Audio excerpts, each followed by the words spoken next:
Hello and welcome to Don't Kill My Character presents Superhero Shenanigans, our superhero spooky season episode. My name is Kate, aka Kate the Great Cosplays, and I am the producer of Don't Kill My Character. We're going to go around and say who we are, who we're playing, and who our characters are dressed as in a moment. But first, I want to shout out our sponsors.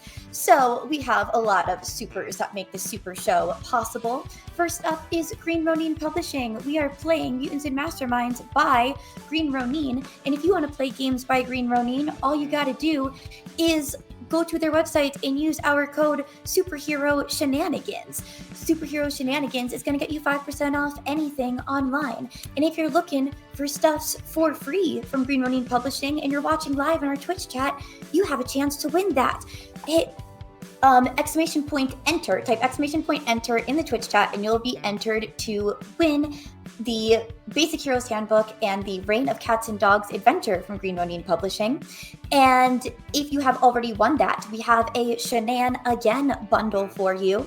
And if you've won that, I do have extra copies of the Book of the Eclipse Cosmic Handbook. So I've got a third thing now.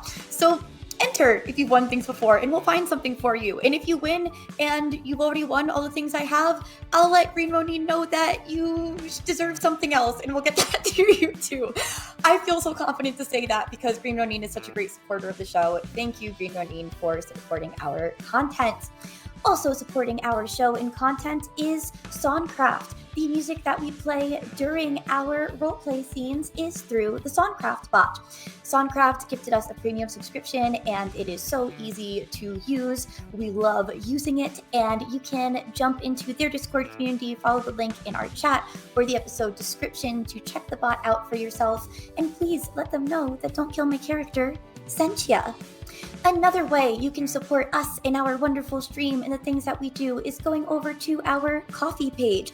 You can just donate directly because you feel like it, but also you can purchase things there that will influence our game and help our heroes or help our game master. There's some things in there for Claude as well. There's also some redemptions you can get just by watching live in our Twitch chat. Thank you so much for watching, supporting however you do. It is all so appreciated. And now let's meet some of the people who appreciate you all as much as I do. We'll start with the creator of our incredible overlays that make us look so cool. Right now we got spooky fun for the season. Hello, Shannon. Tell us your name and pronouns, your character name and pronouns, and who your character has decided to dress up as for Halloween. Well, hello there. I am Shannon. I'm playing Raven Calligarus here tonight, and every time you see me on Superhero Shenanigans, pretty much. And pronouns are she, her for both. I am playing Princess Donut from the Lit RPG Dungeon Crawler Carl series by Matt Dinneman. I love it. We're gonna go we'll go in order. I'll go next.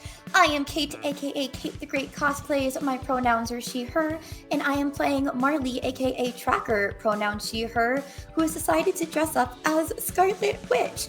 And I think we'll talk a little bit about why our characters chose their costumes in game. So we'll save that for later, but we'll just say who we are for now. And next up on screen is Natasha. Hi, I'm Natasha. You can find me everywhere on the internet at Natasha B Cosplays. I use she, her pronouns, as is my character Tally. And I am dressed as, I was originally going to go vampire, but I think it's very specifically Adam from Only Lovers Left Alive. A femme version. I love that. Mm-hmm. Amazing. And next up, Jackie. Hi, I'm Jackie. And I am dressed up as Revenant tonight, and but I play Gabe, aka Mecha Ochre. I love it. And also shout out to Jackie for creating the music that you are hearing on stream right now and during our starting soon and during the ending. Follow Jackie's band, the 629, for more music. I will do a little plug for you right here, right now. And Thank you. Who is this Revenant you speak of? Grant, can you tell us about that? Yes, so unfortunately the mask doesn't do well with streaming, so that gets to come off. But I'm Grant. I am playing Revenant, and he/him pronouns, and he dressed up as Anubis because, you know, spooky and creepy and black. But Anubis gets a bad rap. He's a good guy. Same with Revenant. And the coolest for last, Claude's favorite for last. What's up, Yuri? Hello everyone, my name is Yuri. My pronouns are she, they. I play Quill, aka Quillekikiokalee. Their pronouns are they, any. And they are dressed up as Hawk Girl, as you can see. I hope I can. Cool. I'm not looking at the Twitch, so No, I can't it's tell if framed. the whole thing made it into the square, but It's good. big. Yeah, shout out It's to really big. Rosie. Yeah, shout out to Rosie who's running tech right now. Rosie, if you want to also put your own little exclamation point in the chat right now, you absolutely can, for framing us and setting this all up so well. And speaking about setting us up so well, I said that we were saving Claude's favorite for last, and what's up, Claude? I have become my favorite. This feels not okay, or not in character at the very least. But I am the game master here today, GM. I will be playing a bunch of different characters who will have many different pronouns, but I use he/him pronouns. And I guess the world, because that's who I am in this, has dressed up as the Green Goblin, a closet cosplay style Green Goblin, complete with the cutest little bombs. I love them. Amazing. Pumpkin bombs. And that's me. Well, Claude, it is also my turn to pass it over to you. Let's shenanigan. Let's shenan once again. We join our heroes in Emerald City in the week of Halloween. Don't go back and figure out how much time has actually passed in this game. These are comic books. It works how we need them to work. So don't even worry about it.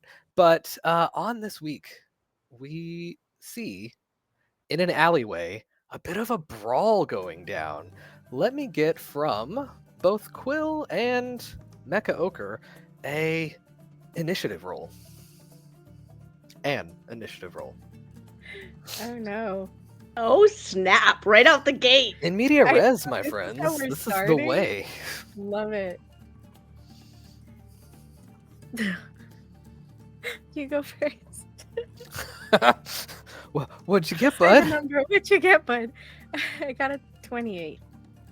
28. I'm pretty sure you'll be first. And Mecha Ochre. You're muted. I was muted. 22. That makes sense. I was like, I'm waiting. It's gonna be so 22, hard wow. to tell if he's muted or not if he's trying to speak without seeing his. This is going to come off That's soon. a really good point. Mine will probably also be off in just a little bit. Quill, let me set the scene just a little bit more since you are, in fact, going first. You and Mecha Ochre have been kind of helping out with patrols in the city because things have been devolving for quite some time. And the two of you have found yourself in a little bit of a brawl with a gang known as the Blood Brothers, who have styled themselves after vampires. Some of them are alleged to have the strength of actual vampires. That has not seemed to be the case so far today. What would you like to do? You are in this alleyway or above it. Where would Quill be in this instance? But there are at least 6 of these Blood Brothers bearing down on all of you, despite their claims of vampiric might. One has like a chain that he's swinging, one is definitely wielding a gun, and there are knives and such. No fangs to be seen. What would you like to do? Oof. Okay. So we're all up in this brawl, and there's how many of them? I didn't count them. There are 6 standing, and I will say probably Couple on the 3 ground of them already. already on the ground. Yeah. You two look completely unscathed. Can't imagine why. Who knows? Who knows? So you see Quill in a leather jacket, but it has these holes on the back thanks to our friend Slipstream, who helped design this for her. And their wings come out not impeded at all. So she flies to the air, and they're holding this small plastic hammer to go with their costume. And they look at it and they want to bonk because that's... We just saw a movie and it was really cool. And this whole fight, it's... Quill has just been trying to like mimic some of the moves and stuff and having some fun with it. But there's a lot of them left, and Quill's getting a little tired of it. So instead of bonking them with the little toy hammer again, they jump up to the air and flap their wings. And they're going to actually use a new move that they haven't used on stream before. And you see as their wings bend back a little and just come forward with as much strength as Quill can muster. And I will use flattening flap, which is a cone area as the wings flap down with Quill's pretty strong with all of their strength, and to the point where you can almost literally see the ripple of the air that is pushed away from her and to these poor souls on the ground who are about to be flattened, hopefully. Nice. I will say 3 of them end up in that because I'm just going to divide it evenly. Sure. Or oddly, because it is an odd number. So they do get a dodge roll that I'm just having them all share a roll, and it's a pretty bad one. Love to see it. And what is the DC for the affliction? The DC is 18. 18, okay. So go against the full 18.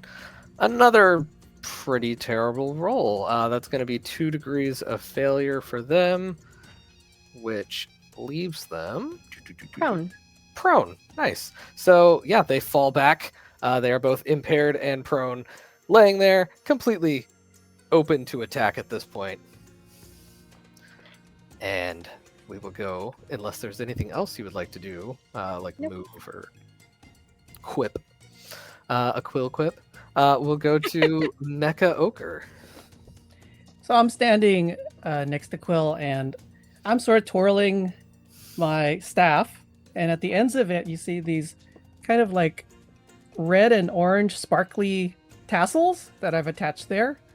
And because in a past episode, for those of you who missed it, at some point there were flames coming out of the ends of his staff, and he kind of liked it, so he kind of made his own little flames out of these sparkly glass tassels. Yeah. Love and that. He's kind of tired of this too, so he picks he wants this to be over with, so he kind of picks one person, he splits his staff in 2, and he leaps up in the air, and he's going to do a cosmic kick. Oh my gosh, going straight for it. All right, cosmic kick. That's a powerful one. Go ahead and roll to hit.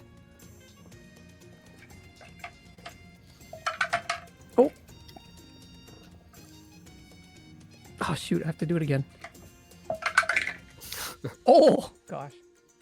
That would be a 15. A 15. Ooh, let's see. Still enough to hit these guys. All right, 15. And then what is the toughness on that? Or the DC? 23. Oh, that's brutal. Just fishing for nat 20s at this point. I actually got it, which is wild. What was the DC? 23. 23. He takes this hit with exactly 23 toughness. Oh my goodness. Or actually, does that move have multi-attack by any chance? Oh, it does. Does indeed. Okay, so it was enough over his parry to to get 1 degree of success additional. So this is actually 2 higher on the DC, and he has failed. Because he failed and he is a minion, he is instantly incapacitated. Woohoo! He drops, and he drops hard. This is a super powerful kick that just kind of crumples the man. Nice. And would you happen to have the advantage takedown? Does this guy? Yes, I do. All right. So with takedown, you have 1 or 2. 2. 2. Nice. If you knock out a minion and you have takedown, and you still have movement left, you can move to another enemy and attack again. Okay. It has to be the So- same attack, but The way yeah. this looks in the comic book frame is I've just kicked this guy and I land with the batons kind of outstretched in my arms, and I kind of do this flourish and I turn around and I say, "Are you guys ready to run yet?" They say at least one swear and look unwilling to leave as they Suit yourself. branded their chains and such. Yeah, go for the next one. Oh wow, 25. Definitely a hit and gets the full extra 5 from multi-attacks. So without a nat 20, this one also falls. And the funny thing about takedown is it just kind of keeps going. Nice. You have Okay. entered a takedown chain. Either Next they up. make this save or the GM tells you to stop. Is how this works. All right, here we go. It's a little scary. Oh, not so good. Wait, what is that? Oh yeah, 15. 15, still good enough. If they had defensive attacked, maybe, but nope. They're sitting at a pretty low parry here, and another fail. You have knocked out 3 of them, and since I will follow what I said and divide it evenly, I will stop your takedown chain there. And that brings us to the enemies, who are lying on the ground. One of them on the ground kicks out and tries to just catch Quill with a kick to the shin from the ground. Rude. Right? So rude. Shin kickers. The absolute worst. With a 13, I'm assuming that doesn't hit your parry plus 10. No. He kicks ineffectively in the direction of your shins. Another Love one it. will kind of scramble up. Normally wouldn't be able to jump up, but he is the odd minion who has instant up. So he kips up dramatically and jumps up and swings like a lead pipe at you because they are the most stereotypical villains you can find. Ooh. Does a 22 hit you? 22 is my parry. Oh, yep, beats. So, you are facing right now a DC 17. Oh wait, no, lead pipe. 18 toughness check.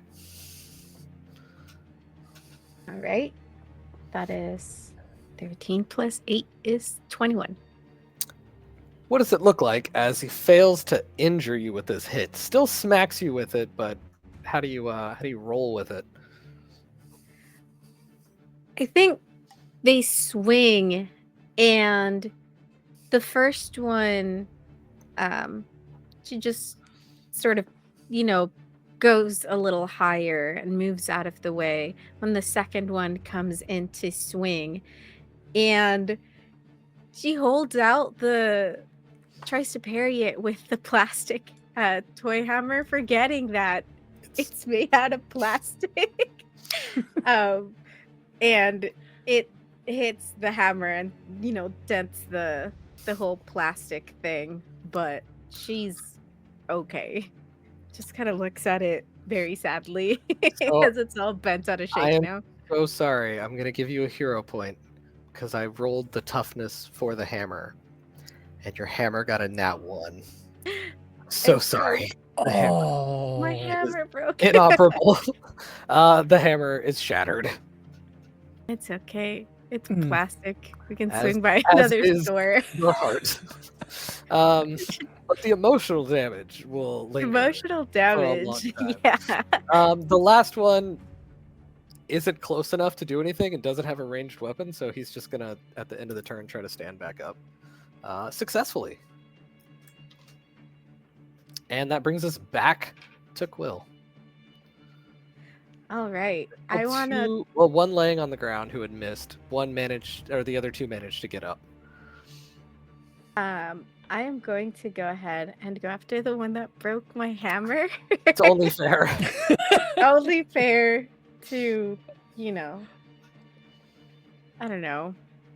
We're not gonna break an arm, but we're gonna punch him really hard. Got a pipe. That is like is unto true. a hammer. I did give him a chance to run. Did you? Oh yeah, you did say it. Well, he didn't run, and he broke my hammer instead, and that's what he Yeah. gets, essentially. So I'm gonna go ahead and roll just an unarmed attack. She very sadly sort of throws the hammer on the floor. Well, the pieces of the hammer that she had left in her hand. Tosses it down where the rest of the hammer fell, and looks at this guy and is gonna go for a punch. I go ahead and roll. That is plus 12. That's a 26. Oh my goodness. Yeah, that'll hit him. What's your DC for toughness? 23. Oh goodness. Yeah, he is unconscious instantly. It's like such a quick emotion that there's like a brief pause of like, I've been knocked unconscious and did not realize it for a second. It's just like a snap, and he's like collapses after freezing for just a moment. Yeah, and You with happen to have- takedown, There you go. I Keep on do. rolling. I'm gonna go ahead and roll as I sort of swept down to punch the first man and keep going with my momentum to catch the other two with my same unarmed attacks. That is a 25. Oh no. Is this the one laying on the ground or the other one? The you other one managed that to was hit? standing up. Gotcha. Okay, that's definitely enough to hit him, and another fail. He goes flying back further into the alley, knocks over a trash can, as one does, and then stops because there's also a dumpster next to that trash can. It comes to a very loud clang and stop. All right, one so on to remains. the last one. And that's This one, gonna as try. he's on the ground, will be his defenses are halved at the moment. Oh. He's very easy to hit, Good, because I rolled really bad. even easier than Um, the others, which is saying That's a lot. 15. That's a hit. Okay, nice. He kind of yelps just before because now you are upon him, and he just That saw would people be go so flying. Scary. Right? Just laying It's on the someone ground flying, and then and there's you this see winged Quill with blotting out the mask. sun. Yeah, you just see this huge hot girl helmet, because Slipstream got her the really good stuff. It's very well made, and just their wings kind of pop out. They're coming to land on this man. All right. And I gotta roll the toughness. I forgot. He yelps and rolls really badly. I will say the hit, see the yelp probably made you hold back just slightly, but it honestly seems like he fainted out of fear before the blow landed. Oh, It was in such close succession. It's hard to say for sure, but yeah, yeah. he's out. One of the ones who was laying there previously, having been thrown to the ground, issues a very feeble "Watch your back. We got Bloodbag working with us now. He's gonna get you." As he Blood tries who? to limp away.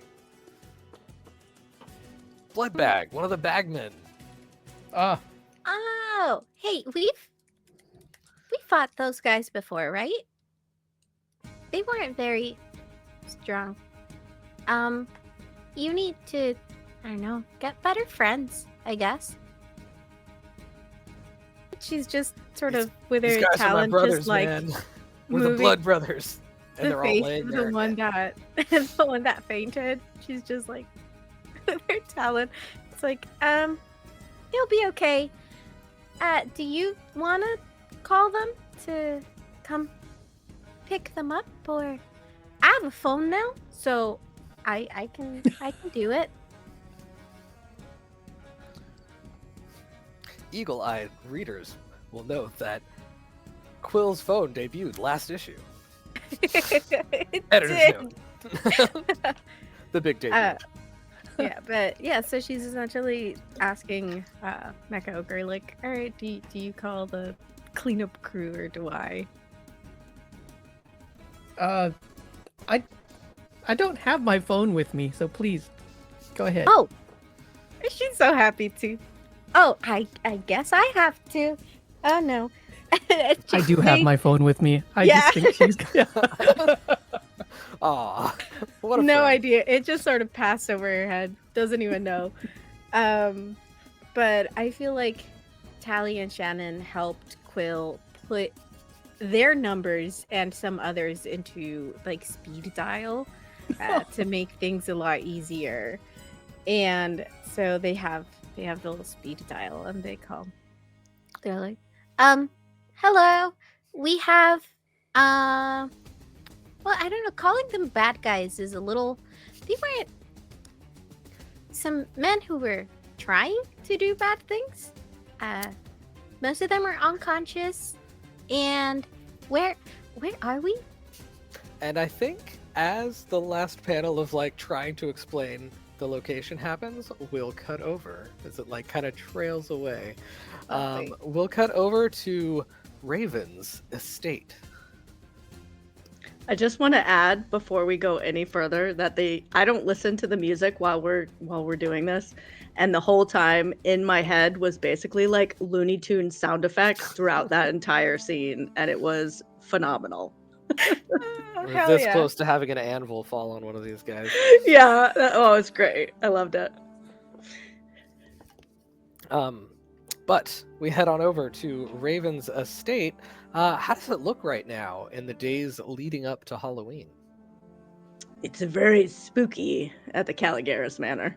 The whole entire grounds basically is transformed for this holiday, which starts on October 1st and goes through the entire month. Absolutely. Yeah, we just take over the whole thing.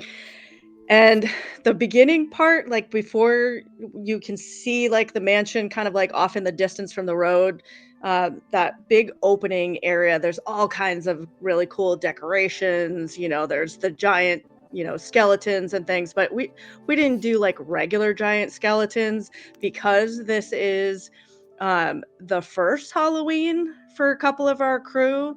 We have modified a lot of our traditional things and incorporated, so we've got like giant skeleton birds climbing out, and and there's a lot of mecha all over the place as well. So there's like a little series of mecha zombies that are in one section, and the entire front of it you can see and walk up to from the road, no problem.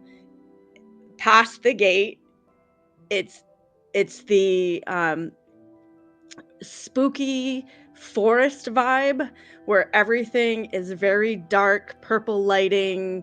There's like cobwebs and fog everywhere. You can kind of barely see as you're walking through, and it's like that throughout the whole thing. And the staff absolutely love this time of year because they make it their mission to do everything that they possibly can to sneak up on everyone and just cause pranks, and it's a wild time. And then in addition to that, we also run one massive like haunted house that is at the front of the property, and we hire in students from the superhero schools all around, excuse me, so that we can make it extra spooky when people come in. And it's totally free to come in and do the things and everything, and we just make a big deal out of it. And we do that for the couple of days leading up to Halloween. Yeah.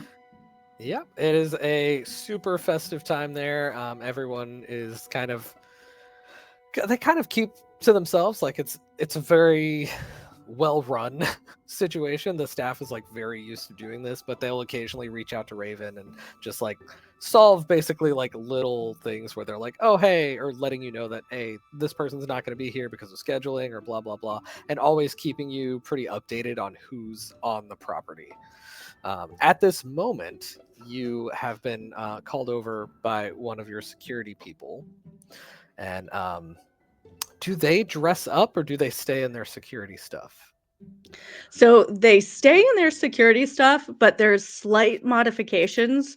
So they'll have like maybe a little tiny bat bow tie or That's things cute. like that. And yeah, and they try to one up each other. So it changes like every day. As this fellow approaches you, he waves a little like devil trident in your direction. He's wearing devil horns, but otherwise is in his normal uniform. Raven, they're pretty first name basis with you. You're kind of one of the coolest bosses that is possible to have around. So it's casual, but it's professional. It's a good environment. 10 out of 10 on Glassdoor. Do they do 10? I don't know. But he, hey, Raven, there's actually a call for you. Someone called the property line and specifically wants to speak to you, but we thought it would be definitely relevant. It's someone claiming to be Seraphim. Interesting. Cool. Do they have the phone? Did they bring the phone out to me? Or He's got the line for it and hands it to you and just kind of stands by, out of listening range, but close by for whenever you're done with the call or if you need anything. Yeah. Hello. Yes, is this Raven speaking? Maybe. That's not the most helpful. They said they were going to put me on to talk with Raven. This is Raven. All right, I can kind of get the feeling of the way this is going to go. I have reached out, obviously, because you're sort of the steward of my brother in this city. You house him and enable a lot of what he does. Am I reading that correctly? Enable?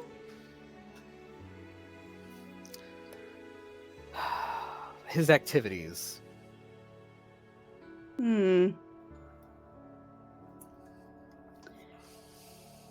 is it that you're calling for today, Seraphim? Right. So, I assume at this point you have noticed that some of the more zealous members of the organization I'm affiliated with have begun striking at Revenant more frequently and in more extreme measures. Yeah, you would think that might, I don't know, change your loyalties a little bit. Well, I am certainly not happy about the way they are choosing to handle things. So I'm not the one sending them after him. I have kind of attempted to do my best to wash my hands of the situation, but wash our hands. Oh, okay. The things they are doing are putting people at risk, and I can't have that happening. So I was wondering if perhaps you would like to meet with me, have a bit of a chat about what we can do about the Revenant of it all. If you mean we can meet and have a chat to see what you're going to finally do to stop the situation involving Revenant, then I would be happy to meet with you and see if, I don't know, maybe you've decided to come to the right side of the conversation. What a fun way to think about it. As an additional olive branch, I have done my best to make sure that at least until we meet, there will be no attacks against Revenant in the city tonight from my organization. Oh, a Or fun the- little truce. So you do have some control, but just, not enough to actually make a difference all the time. It's temporary. But I'm sure we can come to some sort of agreement. Ideally, this conversation would be between the two of us. I don't mind if you bring anyone else, but I would prefer it not to be Revenant. We are not on terms right now where we will be seeing one another. Yeah, I'm not going to bring Revenant, but that's not for your safety. That's so that, we don't have to clean up a mess afterwards. Oh. Well, let's hope it doesn't come to that. What do you say about meeting tonight? We can meet at over Lake Hill near ECU. Sure. All right, and let's say 7 o'clock. 7:15. Perfect. Roll me an insight check. Also, thank you for letting me be mean to you. It's unnecessary to roll the insight check. We all know. I know, right? Not 20! It's not perfect. She hates it. How dare you suggest another time? She is barely holding the politeness of the conversation together at this moment. You would also catch with such a phenomenal roll that she really is pretty upset with the part of her organization that is choosing to repeatedly attack him. It is definitely very bad PR. So she's upset with them. Am I getting that it's just a PR move, or am I getting that she's starting to have some second thoughts about the way that she's been going on? I would say without further conversation, you're not really getting any kind of vibe that Okay. she might be changing her mind. It does seem like she wants to move towards the solution to not have revenanting around. If Yeah. we're going to turn him into a verb. Wasn't he already a verb? He's kind of already a verb. All right. So with the time set, I have to write down 7:15 just so I can see it and be angry for her every time that I see it. Yeah, and Raven doesn't even really wait for her. She just hangs up the phone. And the entire time that she was on the phone, she was also texting in the group chat. Basically with like, you won't believe who I'm talking to right now. And that, like, it just the whole time I was chatting, that's just trash that talking was her going at the same time. Yes. Love that. Very, very on brand. Yeah, so your security guy grabs the phone from you, takes it back, and he's like, all good? Yeah. Maybe send somebody extra out a little bit behind us when we leave for this meeting later today, though. Okay. Just in case. Yeah, definitely. Just a straggler. Well, Thanks. Speaking of Revenant, what are you up to right now? If the haunted house is going, I have my own little special room in there. It's painted all black with fog lights, and I just float around in shadow form, and I just make the whispers that I hear in my head just echo throughout the entire chamber, and just kind of pass close to people so they can get a little spooked. horrifying. There are special like warnings for this room. Like obviously this is all a fun time. Like each area like lets people know what they're getting into, but this one's got like, exclamation points. This could be a little much. So I'm gonna actually get you to roll intimidation as if you're using startle, and we'll have a little group walk in. see what's what. Love it. I will also like to add that we do have people signing like NDAs, and also like we're doing promo videos and things like that. So they're signing away all the rights to their media and everything else that we use to promote this event, and we donate it all to charity. Oh, look at that. So I rolled a 28. Oh my gosh. His friends have to assist him in leaving the room. He is not having a good time. He's having a great time. Like, that's what he wanted. But man, it's intense. And he kind of goes off. You hear, because I assume you're not keeping the phone on you in case it goes off, but you do hear the buzzing of the group chat about Seraphim. Quick check on everyone who would be in the group chat. What is your response to the Seraphim situation being thrown at you?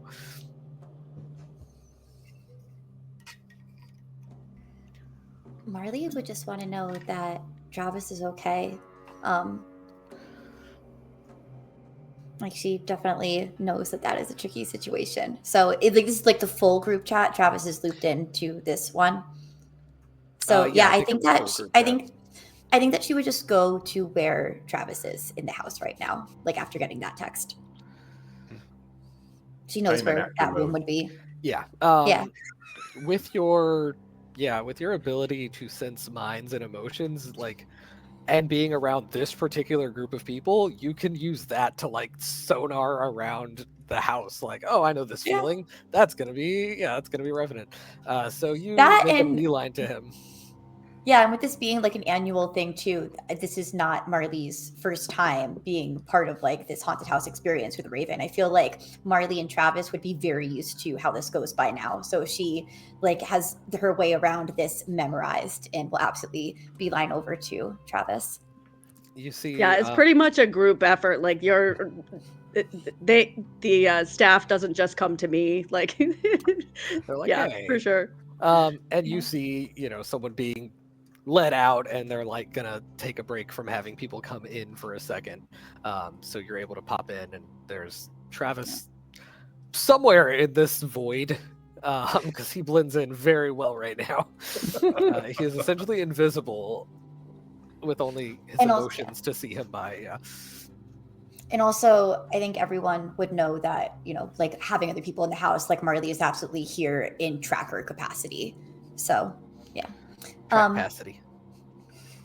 Tracker's here. Actually, have a thing now.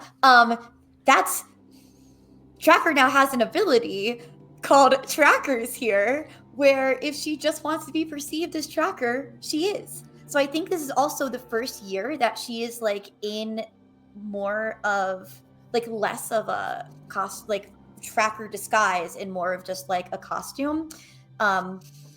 I don't know how that would show up in photos and videos though, so maybe not. We'll fix it in post. Who knows? Everyone there perceives you as Tracker in a costume versus Marley in a costume. No matter what she's wearing. Yeah, they see one or the other. So she'll go, Revenant, there's no one coming by for a while. Have you checked your phone? Oh, I'll just kind of appear right in front of her and go, woo! You're not fun to scare when you sense me there. I mean, I know what your shadows sound like. I hear them too. Did you see the guy in the last group? Yeah, okay, so that's like kind of one of the wild things about doing this is like I do sense the emotions of everyone in the house if I'm close enough, and like some of the fear. If someone's like really afraid and like not having like a fun afraid experience, then like I'll let you guys know, tone it down. But this is like a wild, overwhelming night for me. I kind of try to not be where a ton of people are because it's just overwhelming to pick up that much fear response. But you do a great job. This is very, very effective here. Anyway, how are you? I'm good. Speaking of which, I know you don't come in here. Why are you here? What's wrong? Well, I got the text. What text? I can't really see my phone when I'm in chat. Oh.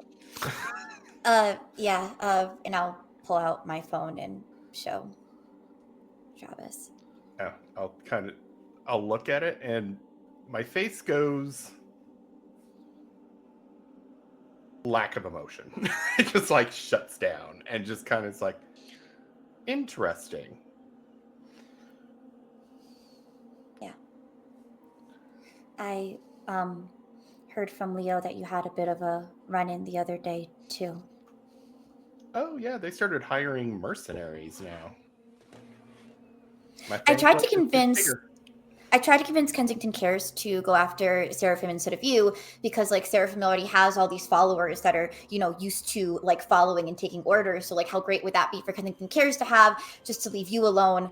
I'm not a good person there. Anyway, maybe I'm not a good person ever. Anyway, they didn't take that. They just because the public perception of Seraphim is what it is. I'm so bad at helping. I'm sorry. I want to be here for you. You are helping. You just being here. You being my family. That's all I need. Like all the other stuff is great, but There are more buzzes coming from your phone that do not seem to sync up with the group chat one from Marley's. On my phone? On your phone. Oh, okay. I'll pull mine out and be like, guess I'm popular tonight. So you have all the notifications from the group chat, which you've now read on Marley's, but you also have a message from one Caleb Gardner reminding you of an interview that you have scheduled tonight at the studio around about 7 o'clock. Yeah, okay. I'll kind of be like, oh, I almost forgot about that. I'm going to have to get changed. Or, yeah, this one's a changed one. So I'm going to have to get my suit for that. What's going on?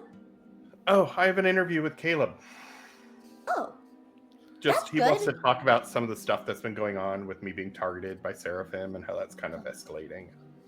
I mean, do you feel excited for this? Do you feel like that would be kind of like a good thing for you, getting to tell your side of the story? It's the first time that Seraphim is kind of getting a black eye from the actions of her followers. So I'm kind of pleased with it. Downright gleeful about it. I mean, if you want someone else to tag along, because like I said, it gets a little bit overwhelming for me to be here. Maybe the group would feel better if you're not going somewhere alone, and I would feel better. Just it's a lot these nights. Yeah, definitely. Would love to have you there. Cool.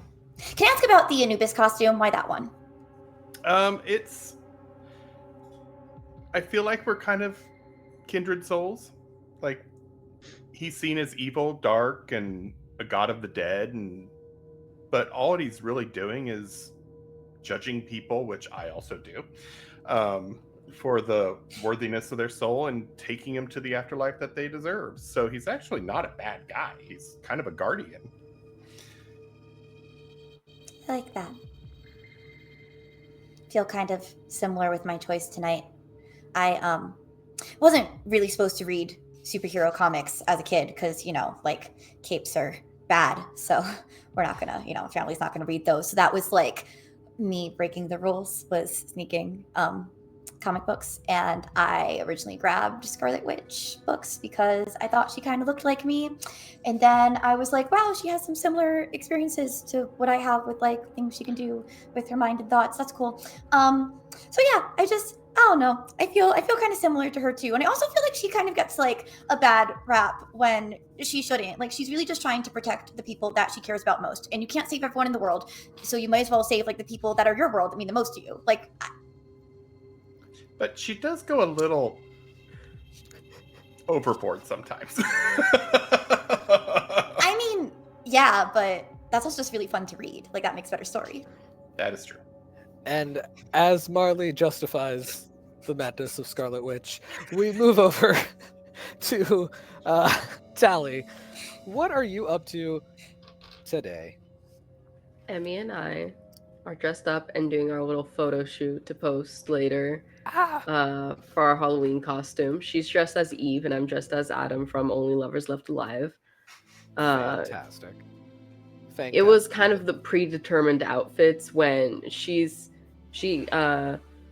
since we haven't really described, she's kind of like she dyes her hair this lightish white, almost blonde color, and kind of wears more pastels, things like that. So it's kind of determined where Tally has the darker hair. It was like, well, if we're gonna do the characters from this movie, let's just do this so we don't have to wear wigs.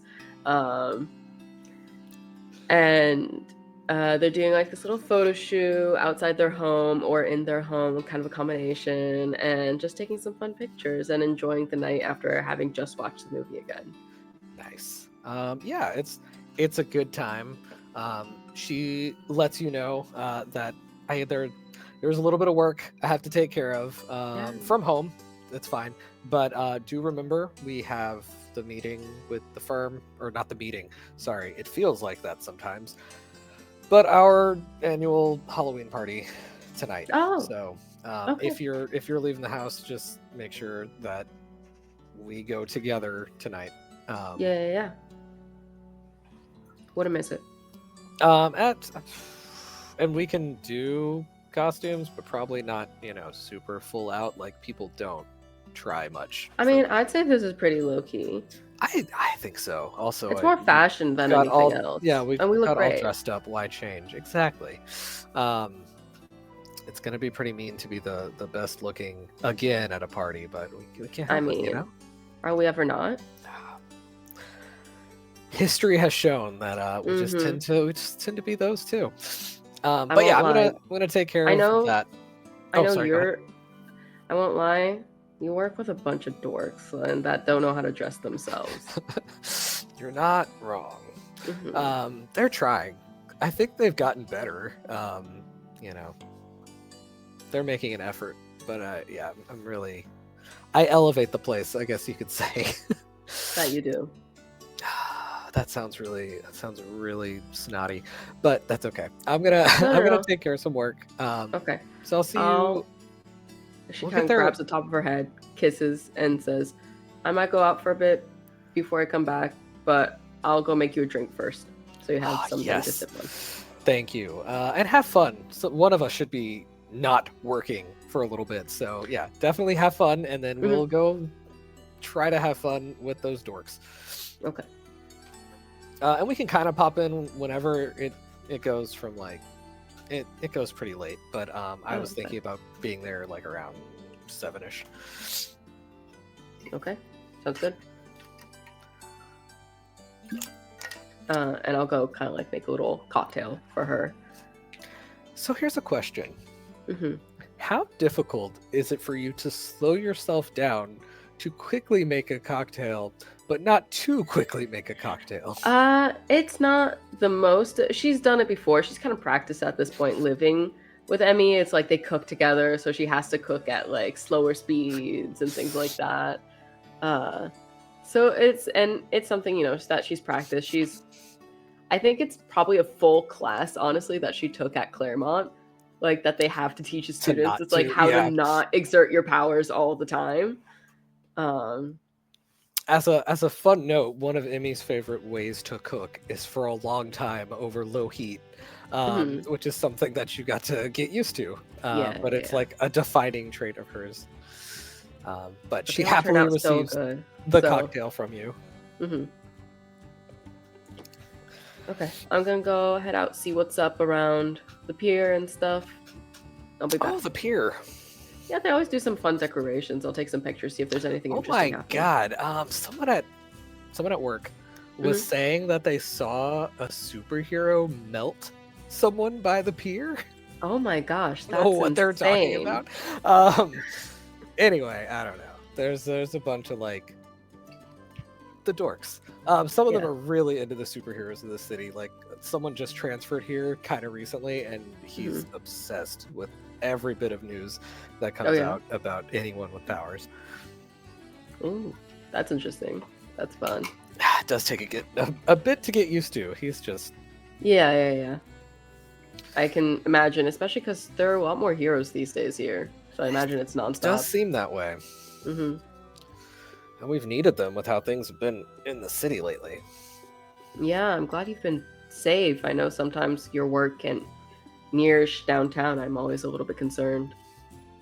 Oh yeah, we're good though.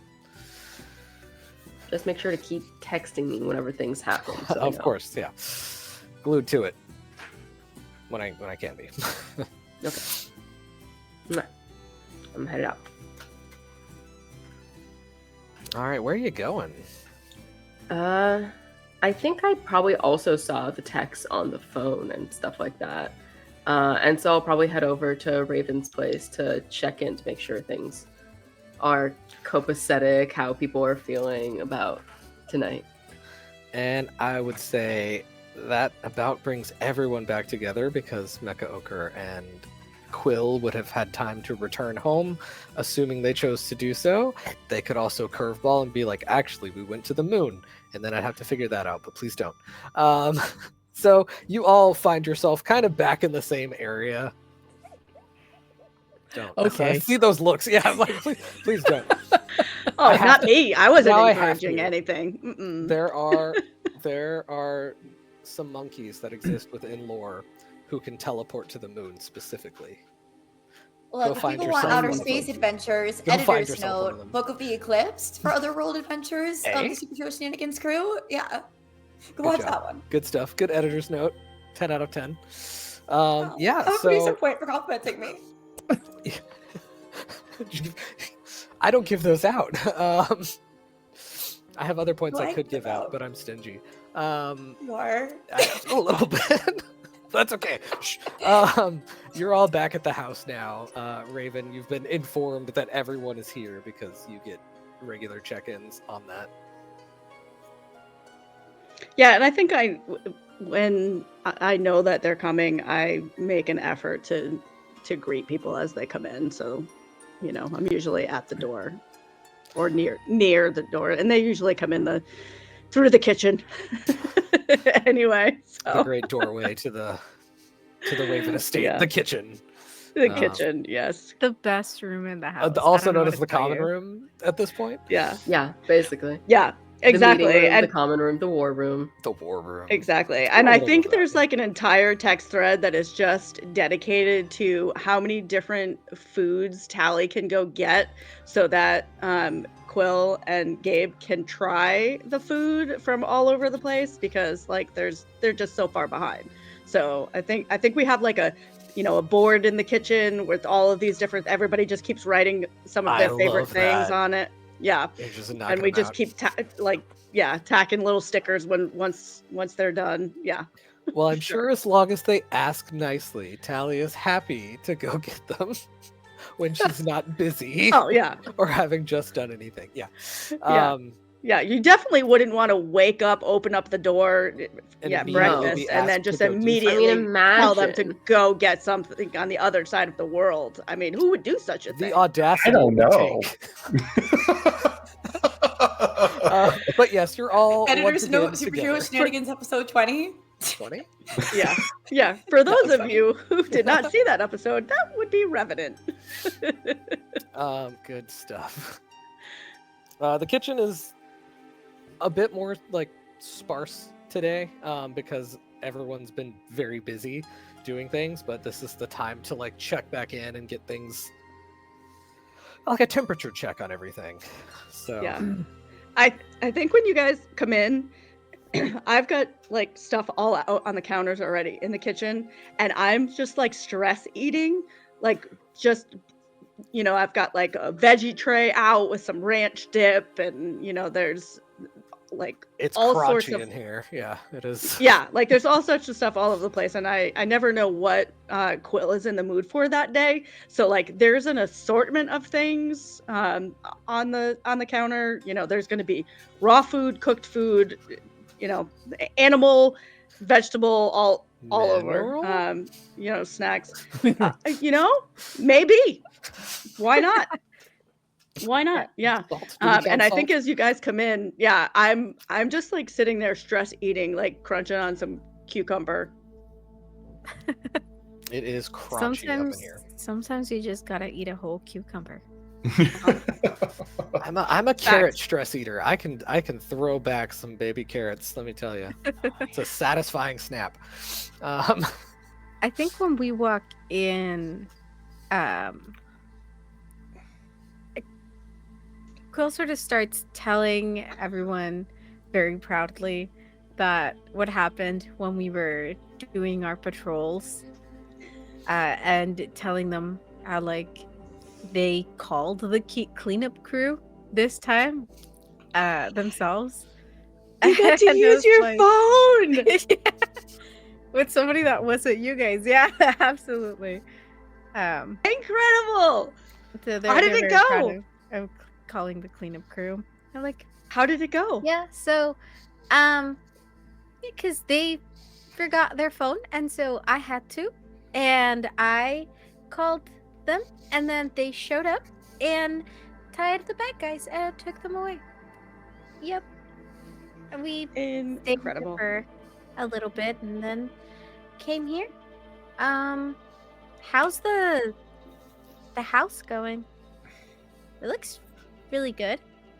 Yeah, we've only had to stop Revenant's room once, so that's pretty good.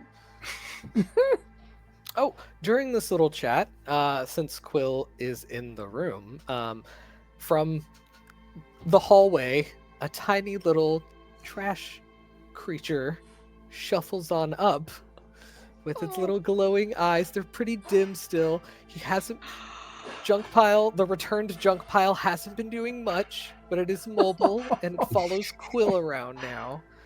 Incredible. So it I shuffles love it. on forward and just kind of like tries to scrabble up onto the counter to be closer to Quill. Oh yeah, like Quill immediately. And it Picks like a them little up part of and it falls just off, like it's sets got a chunk them. of cardboard as a leg right now, as like a foot, and it falls off and it like recollects itself. It seems like he's really having a hard time holding himself together in general, so he's happy once he comes to a stop. And hasn't Aw. really tried communicating since, but it seems to be around and aware. So it just kind of Just got settles in. scooped up, put on the counter. On the counter. Yeah, it just There is a bit of hand- ranch that has spilled on the counter that it incorporates into its form. Oh, just handed a baby Not going to carrot. smell good soon. Um, oh my. A little toothpick. Yeah, just give it a baby carrot. Yeah. Just so it can like it just uses it as a club. It's great. it's amazing. It's so great. Like Quill loves it so much. This is what they wanted originally. And then having it happen after being told no is like it's It great. stands sentinel there, having stopped again. But yeah, everyone, yeah, Raven is stress chomping. Stress Gabe chomping, yeah. comes And I think in. also there's like a one of those little portable vacuum cleaners that goes along the house or whatever, but it's been modified so that junk pile can use that to ride around the house. After the brief Aw. period of him running in terror from it, because it would indeed clean him up, it is now his faithful steed. Yeah, it's been modded. It's been yeah, modded, and now he. I feel like Gabe and I took to the garage probably and did some tinkering and modified the little guy. It's a pretty cute little setup. You had played around with ideas of like a saddle type thing, but now it's just a little trash throne, and it sits on top of the Roomba. And I goes, believe goes it around. is Doomba. Doomba's something else entirely. Better not be in our house. Editor's note: Superhero Shenanigans issues The Big Scrap Parts 1 and 2. Tell you what, the editors are working overtime today. Yep. They are in it.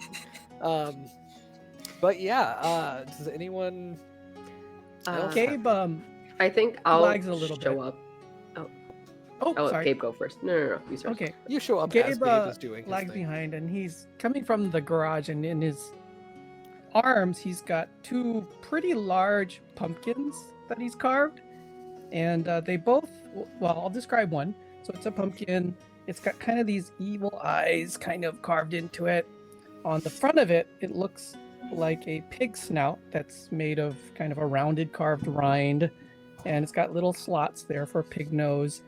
And then on the top, it's got these horns, and he's got two of those, and they've got candles in them that are burning. So the eyes are kind of glowing, and the mouth is kind of glowing. And he says, "Where do I put these?" What is that? That's incredible. These are the Willow Hollow demon pigs. Oh, you were gonna tell us that story. Here, put it Yes. over here, and I'll like kind of walk over to like this Okay. this one spot that hasn't been taken over by decorations yet, and kind of move some things to the side, and actually just pick it up and put it in the closet because we don't need that, and I don't even know what it was, and then start putting them down over there. Okay. I've got 10 more. Oh, this size? Some are a little bigger. Maybe by the hay bale by the front door? Okay. Cool. Do you want to do the story out there too? Sure. Sweet. So he goes off, and I start picking up snacks. he's bringing all these demon pig carved pumpkins. Yeah. I think as you're leaving, that's when Slipstream was about to knock on the door. It's kind of like one of the oh. Oh, hey I there. give you a snack in the hand you were gonna knock with. Nice. What's up? Come on, it's story time. About Yeah. About the Well, demon pigs. These. what? That's all context we have too. Yeah, these demon pigs. I don't know. I've been waiting a week to hear the demon pig story. I'm Go also ahead, very I intrigued guess. at this point. I'm now curious too. You did this to As a yourself. fun GM out, you can say, I tell them the story of the demon pigs. You have that option. So excitedly, Gabe is putting down the pumpkins, and he pulls out a flashlight and he says, "Okay, everybody ready?" I mean, first of all, I Yeah. can't believe you don't have Willow Hollow demon pigs here. We have It's jack like lanterns. the thing. Is that like carved I mean- pumpkins and Yeah, but we call them Willow Hollow demon pigs. Willow Hollow demon pigs? Okay. I mean, that sounds fun. Tell us about them. Okay, so he grabs a flashlight and he kind of turns it on to make his face all kind of scary. And he says, "This is the story of the Willow Hollow demon pigs. On the outskirts of a small fog-covered town of Willow Hollow stood an abandoned farm, silent for decades. Locals whispered about the pigs that once roamed there, pigs unlike any others. They were said to have long, curling horns, sharp as sickles, and eyes that glowed amber in the dark. One cold Halloween night, a group of teenagers dared each other to explore the farm. The wooden gate creaked as they pushed it open, and the stench of decay wafted through the air. The barn loomed ahead, its roof caving in, its door hanging loosely. Inside, the moonlight revealed deep gouges in the dirt floor and the splintered remains of feeding troughs. Then came the sound, a low, guttural snort, followed by the scrape of hooves. From the shadows emerged the first pig, its horns twisting like gnarled tree roots. Soon, others joined, their heavy breaths misting in the frigid air. The teenagers froze as the pig's eyes locked onto them. Without warning, the animals surged forward, their horns glinting. Screams echoed across the field as the group scattered, but the pigs were unnervingly fast. One girl tripped over a broken fence post, and the last thing she saw in the moonlight were those amber eyes reflecting hunger. The survivors never spoke of what happened that night, but every Halloween, townsfolk claimed to hear the snorts and hoofbeats of the evil-horned demon pigs circling that old farm, waiting for someone to wander too close. Do you dare go there alone? Yes. Raven, I think we have another room theme for the haunted house. I think so. I think so. Oh, You just hear Next year is gonna be so amazing. you just we, hear you have like to a have a room little with that, yeah. crunch in like the split second silence between him finishing the story and everybody like realizing the story is over and reacting. And Quill had helped bring some of the pumpkins, and they were sitting crisscross applesauce with like a pumpkin on their lap, and with their like, because they have their longer like nails, had started sort of cutting slivers off of it like an apple. And the whole back of the pumpkin's gone by the time he's done with his story. That's good. I love it. Pumpkins are edible. Also, I was Our using Quill ghost and- hands throughout the. I was using ghost hands throughout the whole thing. So every time you talked about a part, I would be like raising the pumpkin or whistling the wind or doing. Aw, sweet. I didn't want to interrupt the Our- story, but imagine that was happening the whole time. So good. Are Quill and Gabe in their Halloween costumes yet? Yes. Yes. So yeah, then I mean Marley also seeing that would be, Gabe, are you dressed as Revenant? I am! I'm not going to put this back on right now. It's really hard. Wow. He's been working on it all week. Yes. And you see he's got this hooded cloak that he may or may not have taken from Revenant's closet. And this paper mache skull mask that he'd made.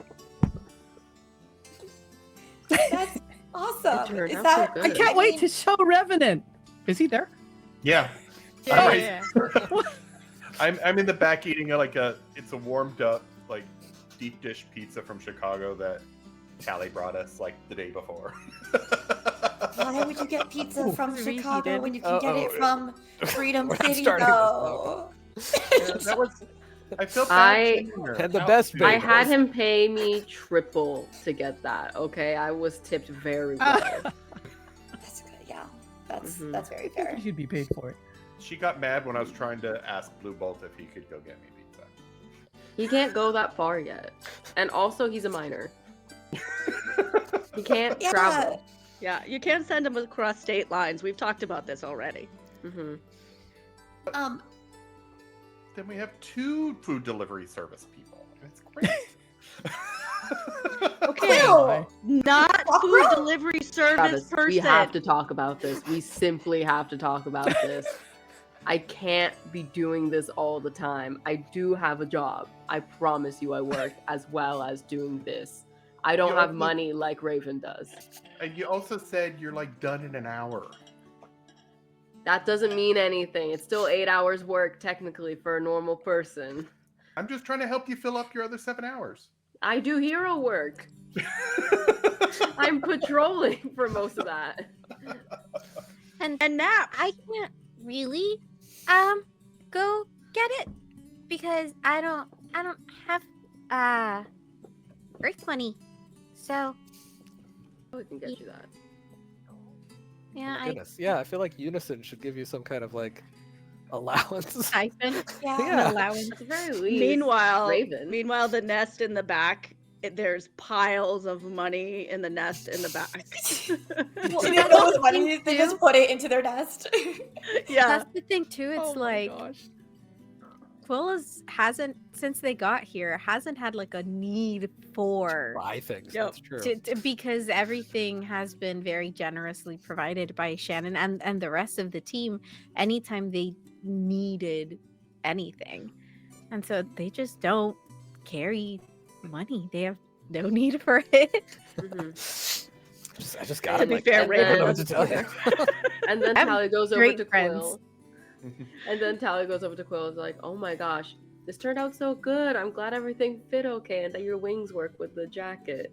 Yeah, and they just like flare them out, probably like accidentally smack somebody in the process because they're really excited to show it to Tally.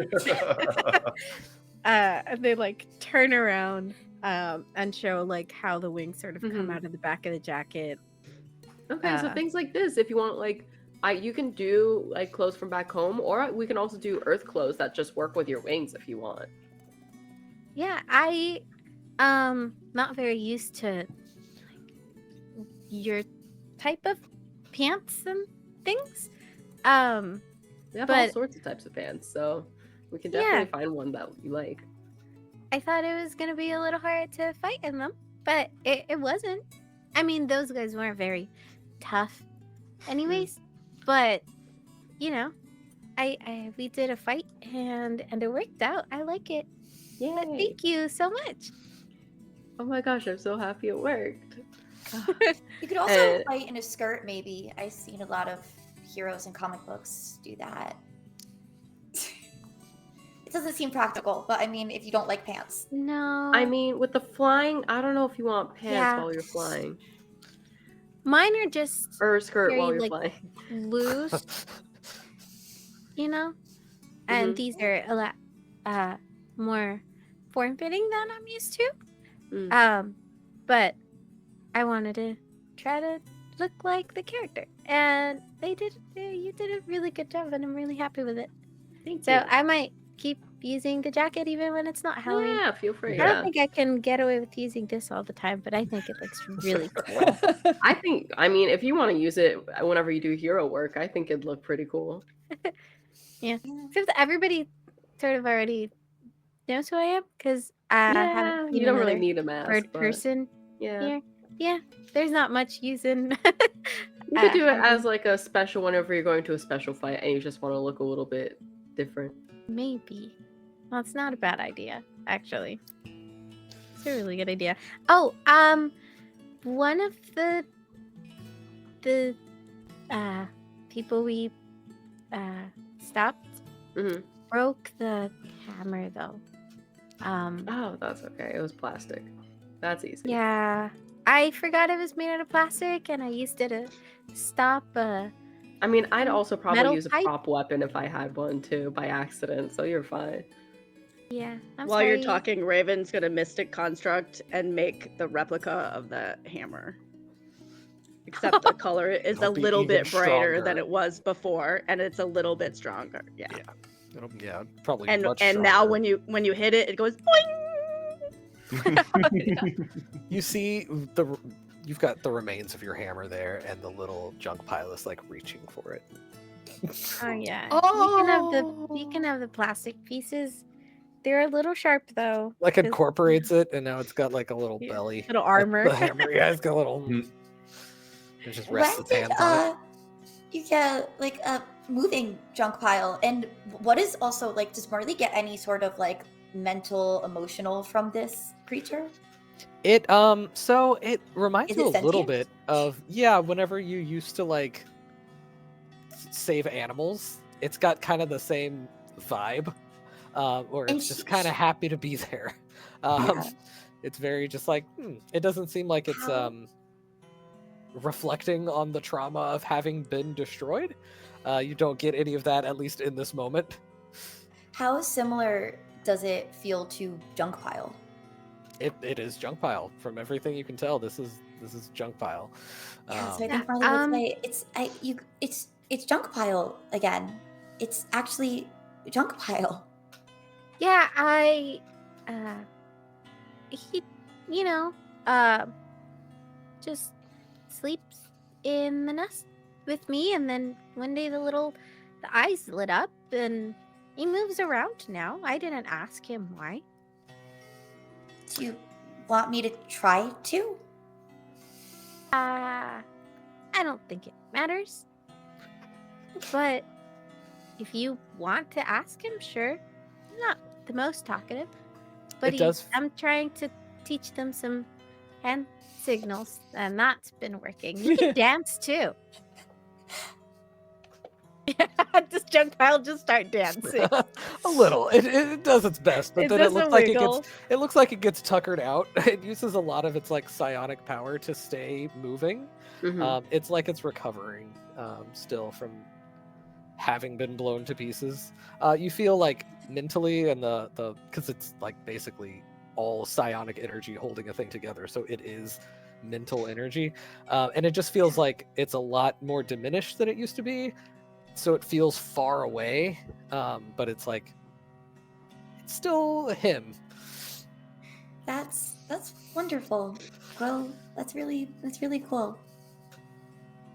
I hope if I feed him enough, he'll get really, really big again, and that's gonna be great. Yeah. I don't think he needs like food though. I think you can just give him stuff, and he'll build it into him. I mean, he kind of just takes everything. Yeah, but I Yeah. don't know how long the food's gonna last. Is the problem, and then you have to replace the food. Yeah, maybe non-organic materials. I tried giving him a bath, and that didn't go very well. Oh yeah, I don't think that'd go well. It was he had been using a lot of cardboard to replace all of that. Mm, Yeah. But we'll figure it out, trial and error. Yeah, He yeah. seems pretty He's so pretty cute. with it. Mhm. Not very picky, so He's got like a Coke tab right now that's kind of like shoved in his head in a way, and he kind of like nods like it's a baseball cap at that point, So cute. and then just kind of goes back to just staying real still. yeah. I was able to speak to Junkpile when he was really big, but Yeah. not right now. Maybe when he gets bigger, he'll be able to speak to me again. Yeah, Mhm. I think so. So, well, we'll see. It's probably Babe. really tiring just, growing again. Yeah. Then I carry him around most of the time now. He seems to like that, except when his bits start flying off. So I have to fly really slow. Mhm. Yeah. We can It's like get a a little less, like a bag less for you to complaining carry. Bertram. Yeah, maybe we can get a little bag for you to carry junk pile in to protect them while you Yeah. fly. Yeah, we'll can have to put do them in some a bag. shopping. Just That's a true. sack of junk pile. Oh, like a purse dog. Like a purse pet. dog, yeah. Oh. I'm- Just I was, sentient I was piece of trash. picturing junk pile in like a baby Bjorn, Baby Bjorn? situation. But it's like just a bag from a grocery store. It's just Marley very- will be gotta- drawing this later. I was gonna say we need some art of Quill flying with a baby Bjorn and a junk pile head In poking out of game. it. Oh In my game, God. Marley will draw Yeah. it. Yeah, and But he has his little Yeah. arms up like this. with Oh the my flying off. Yeah. Yeah. Oh, Yeah. One of them's Maybe like in a few days a we should popsicle go. stick. Maybe in a few days we should take him to the junkyard to see, so he can find pieces that he wants to incorporate. but what if he wants to stay there? Why would? I mean, he's been having so much fun following you around. he does seem pretty attached to you. I think you're kind of more his home now. Maybe Yeah, just- later. We'll wait a little longer. Just think of Yeah, it like a just in field case. trip for him, like taking the kids out to the aquarium or something. I think home is more of a person than a place. Yeah, I second that. that's true. Oh, Jenna, you said that when it got late enough, people just started handing out snacks and things.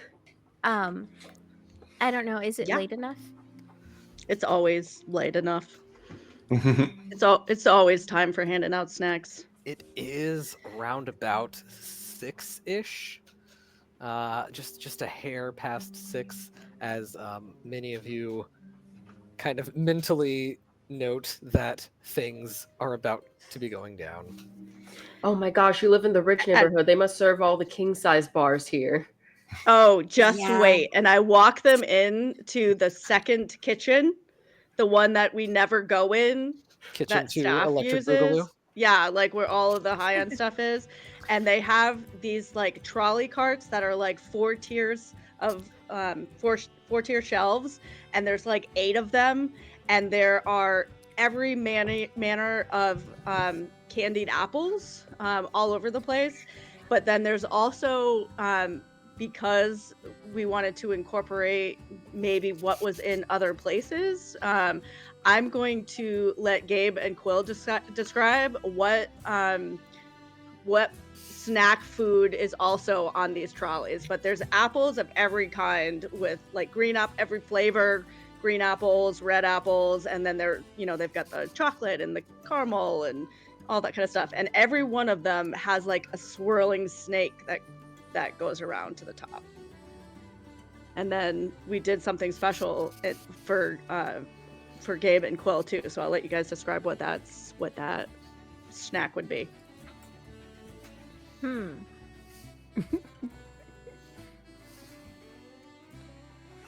I think at some point, there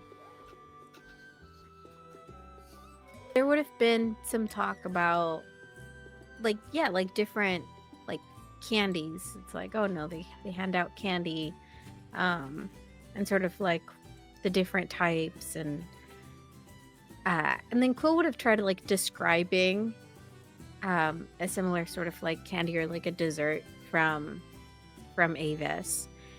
And I think the closest we could have gotten to like replicating it was like Shannon making these complex like structures out of like the hard rock candy, where it looks like minerals sort of growing into like these coral style shapes. And so you see some of those like just sitting on there too, and you can break pieces off of it and eat it because it's rock candy here. But it just looks really similar to something that they would have back home, even if it's not actually made out of hardened sugar. I think like the bakery chef got carried away and like basically lined all of the carts around all of the edges with these as decorations, so that each shelf has them going all the way around. And then Gabe, what for yours? Yeah, well, there's some pretty obvious things like chocolate chip cookies, oatmeal raisin cookies, and then some things that he had asked for: hypogea nut pumpkin cake, and chocolate covered hypogea nuts, which is kind of his thing now. He's rediscovered, these kinds of snacks, and almost all the cookies are gone. And because he's been munching on them, well, since the beginning of the month. But he continues to ask for different things made with hypogea nuts and different kinds of cookies. Marley just grabs a bag of Sour Grove Angels, which is her favorite candy. Nice.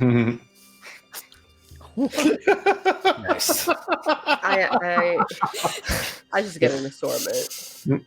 I'm eating a bag of candy corn because nobody else wants it, and I love it. Go candy corn, represent. I think after trying a whole bunch of different things, Quill's favorite candy per se, it's a whole bunch of like little like dried fruits, like dried cranberries and nice. Raisins and all sorts of like the dried mangoes and things like that. Mm-hmm.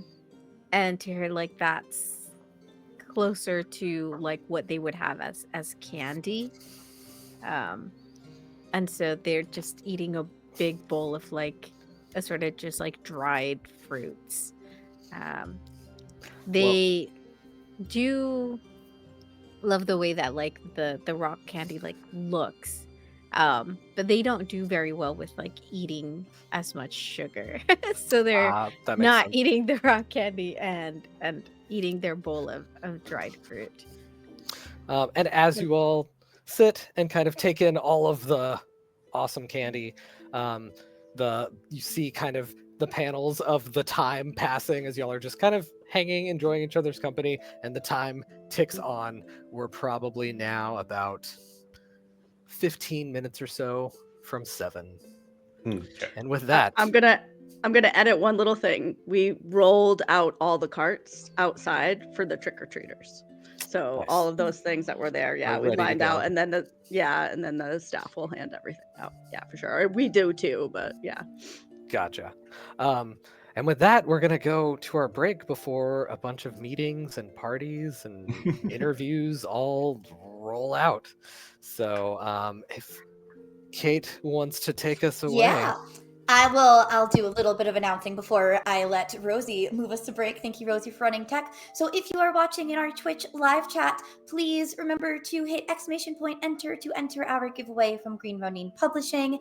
And during the break, if you haven't already, check out Green Ronin's website where you can use our code Superhero Shenanigans to buy stuff and support our stream. And you can also support our stream by going to our coffee page, whether you're watching live or you're watching this at another time. There are rewards there for you to purchase, and we will redeem them whenever the next game is if you purchase during a non-live stream time. I hope everyone takes this break to get some water, snacks, drinks, stretch for yourself, whatever you need, and we'll be back soon because there is more of this story to tell. We'll wave our way out while Rosie moves us. Hello and welcome back to Don't Kill My Character presents Superhero Shenanigans, a Mutants and Masterminds adventure sponsored by Green Ronin Publishing and featuring music from Songcraft.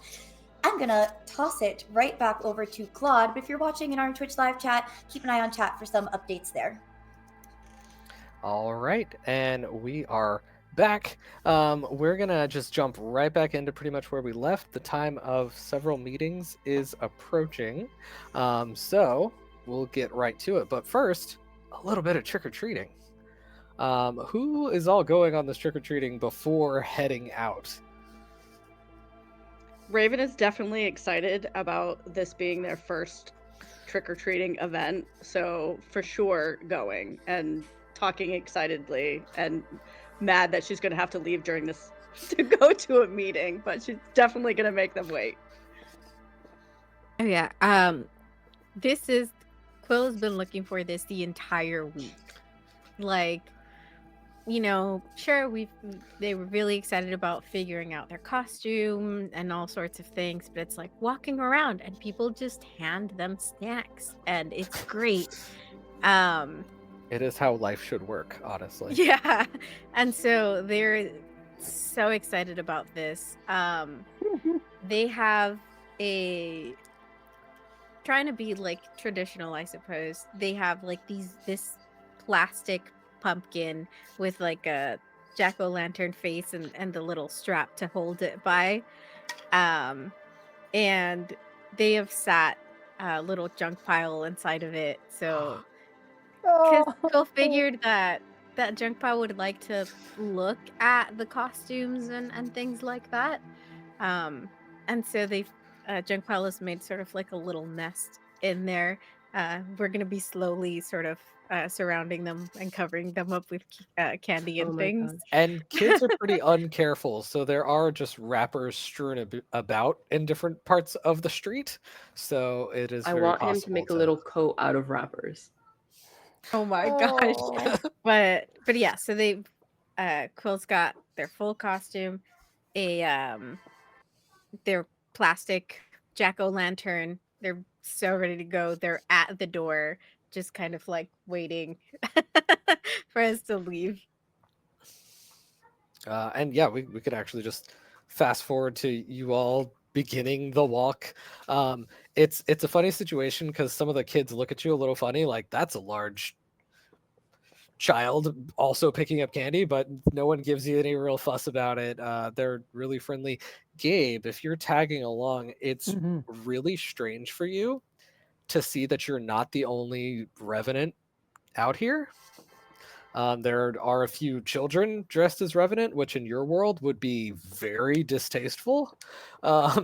So that's a little weird, but they all really like your costume. They like run up and they're like, me too, and everything like that. You see a couple other like parents. One of them has like a kind of half put together, very plasticky mask that's supposed to be Revenant too. So they're like, oh, hey, and you just go. I don't know what a good roll is for trick-or-treating, honestly. Do a straight presence roll, trick-or-treaters, and we'll go from there. I'm having a hard time seeing my character sheet. Raven got a 15. 15. Did you say presence? Yeah, presence. Raven's a little distracted. 13. 18. So kind of averaging out around 15ish. Works out pretty well. You all have a wonderful time trick-or-treating. You get a ton of candy. You're able to collect a ton of trash, turns out. So he is made largely of Tootsie Roll wrappers by the end of the night. And you're just kind of on your way doing that. But Raven, the sword of Damocles is falling. It is the time of the meeting. Yeah, and I think probably I get right to 7:14, and then I gotta go, and then I'll hand you my bag of candy that I've been carrying, and I'll just dump it into your pumpkin of candy. Poor junk pile's just buried. Yeah. Don't worry, Raven. We will keep patrolling the neighborhood and picking All up clear. all of this extra candy. Keep the candy off the streets. There you go. All right, and then I will just fly off. Okay. You arrive at the appointed location. Your security people have said that they're like gonna have someone close by just to keep an eye on, but they're not like in range to like be part of the meeting or anything. Basically they're just like, we'll make sure that there's not like a sniper on the roof when you go to this meeting kind of situation. But no alert. If you'll allow it, I will be with my Bluetooth in my ear, and I will have Marley in my ear for the beginning part of this. Are you good with that, Marley? You're not leaving my range. I can still reach you if you just want to stay on mind. Okay, cool, perfect. Yeah, I guess I can go a little bit farther now. So, I mean, if you leave, then I'll call you, but we can just stay on group chat. Yeah, I'll just be solo chat. Yeah, no, that's perfect. I don't have much patience for this one, I'm a little, I guess, overprotective, I guess you could say, and I don't know. So I just out for us. So yeah, just if I go too far, pull me back. Okay, I'll be here. Okay. You'll get a text saying, "Take care, be safe." You see You'll at get a distance. You get a heart. You get a heart emoji back, and you'll get a little gif of killing it with you in the spotlight with a little microphone, and it's actually Revenant doing a little Revenant dance, like just kind of shifting back and forth, and that's the gif. At a distance, you can see the glowing light construct wings of Seraphim. In the distance, she is very like pointedly floating in the sky, where it's like, "Come up and meet me" kind of situation. And you'll see Raven will do pretty similar, except Raven's all in black, because I've stripped the costume off, which actually I probably should do. I stripped the costume off, and so I am all in black, just completely solid black, kind of as like a point to Revenant's, you know, dark energy that he keeps getting blamed for, kind of deal. So I'm completely all in black. The only thing that you see that's in color is you'll see the gold and red flecks of jewelry snakes with the amulet that's around my neck, the one that goes up my arm, and you'll see my snake shield will be up and swirling all around me, so that you're seeing very almost like you're looking into a dark night, and it's somehow thick, so it still looks like night. So it's the swirls of black with little red snakes, very misty, coming in. All And right. I'll go right up in front. Well, Thanks for meeting. this better be good. I had to leave trick-or-treating for this. Oh, I'm so sorry. So I'll just cut to it quick. I have asked my brother to stop his activities several times. The last meeting was a very definitive, if you don't stop this, then we're done. And so we are, but he is my brother, and I would still like to see him. What do you mean? Choose a different activities? path. What activities do you? Running What are you around talking using about? darkness to inflict pain on people. Wielding darkness. And I know this You is mean- odd coming to you because magic. A bit distasteful, if you ask me, but I can tell from I pay attention to the media. I've seen the two of you interact, and I see that you do try to protect him, and I appreciate that deeply. But I think the best way for you to protect him right now is to ask him to at least take a break from going out there and using those powers. The only thing I'm protecting him from is you. He doesn't need me to protect him. Since the day we met, we've been protecting each other. We've been protecting the world. These powers that you're talking about, these powers are what's saving people. Why do you think he's at an interview right now talking to people? Because he's saving people. He's doing good. You are the one who is in the darkness. Just because something is bright and colorful doesn't mean it's not filled with darkness. You don't understand where his powers come from. You did not know him before the powers and how it has changed him. You don't understand the depths No, of the you don't darkness that are understand. You don't understand. You don't know him. You have not been with him. I have been with him for a long time.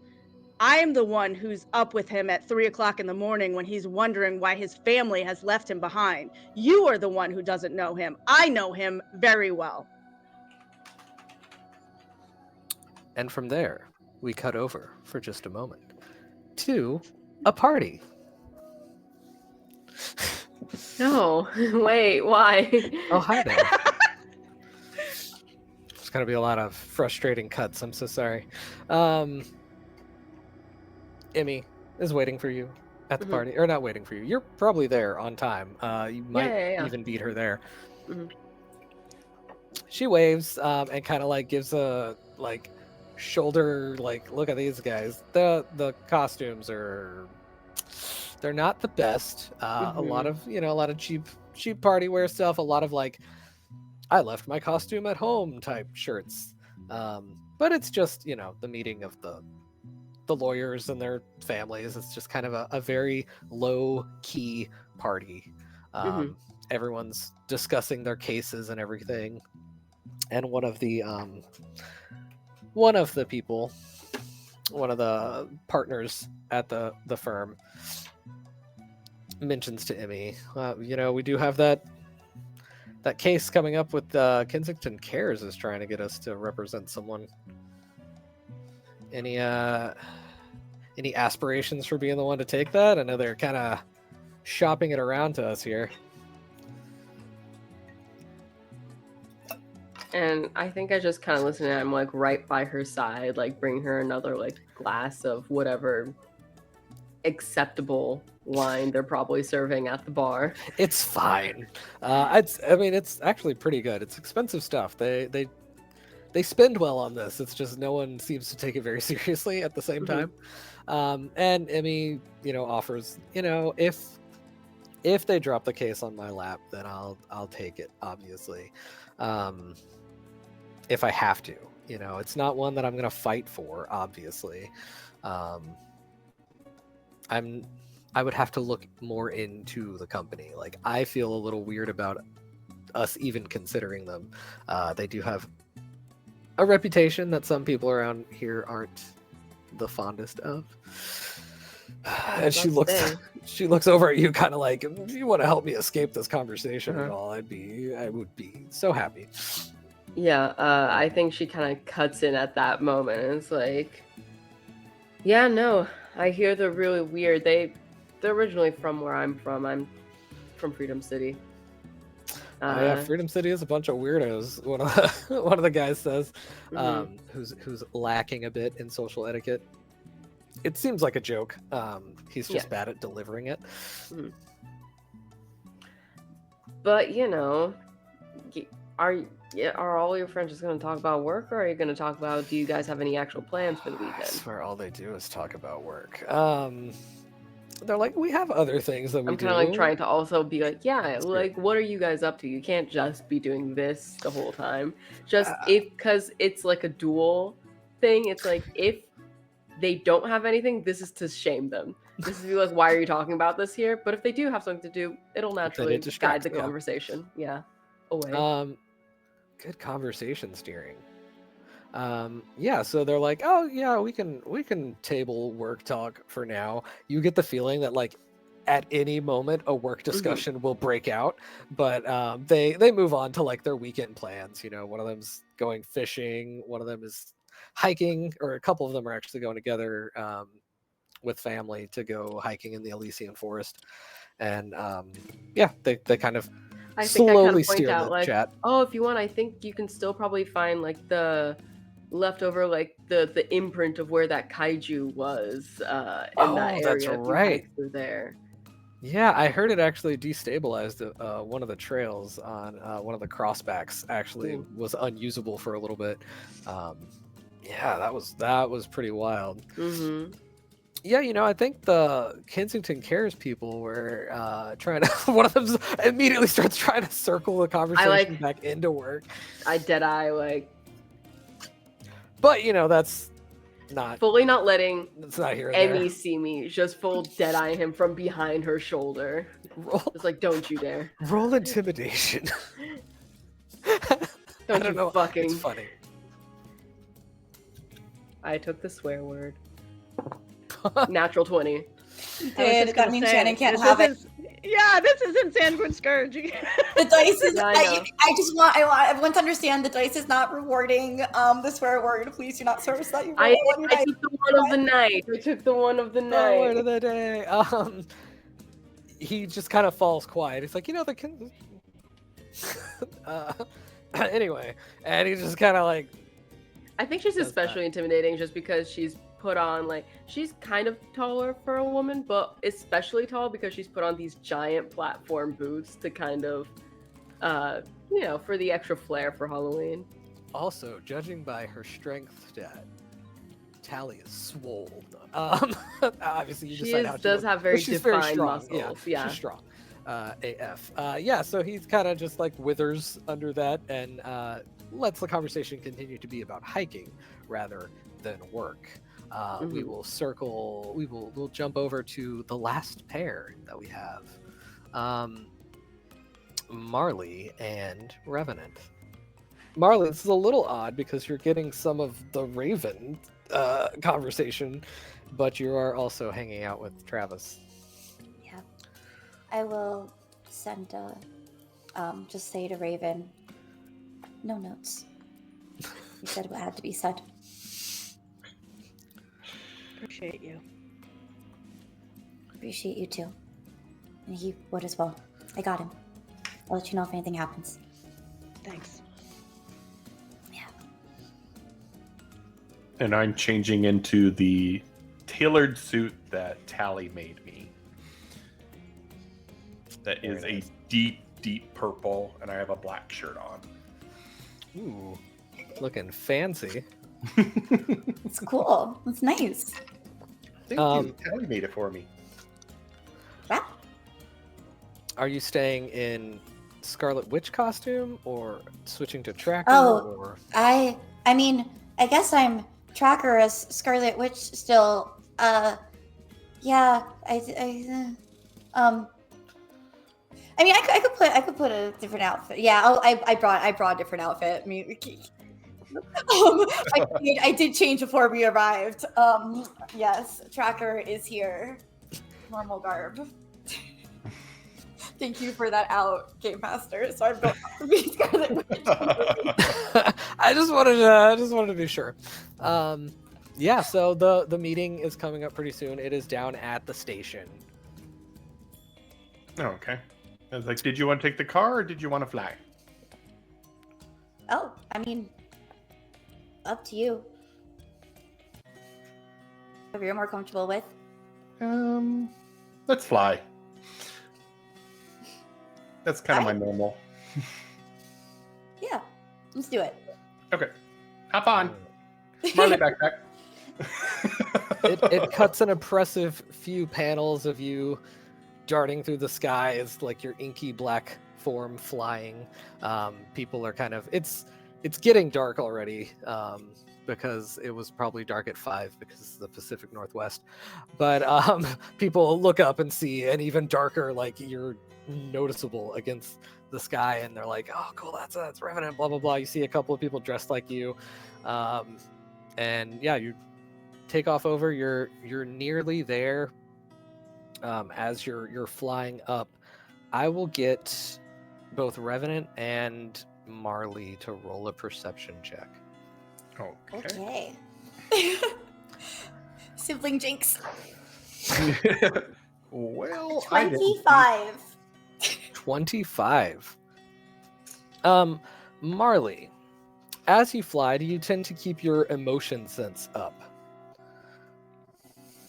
Yeah. Yeah. So that is actually what alerts you before you see anything. So there is like a brief moment because you're kind of you catch things residually from everyone around you. And it just kind of spikes a little bit. There's like confusion, and then fear and anger mixed together. It is a very strange, and because it's coming from so many at once, it hits you kind of sideways.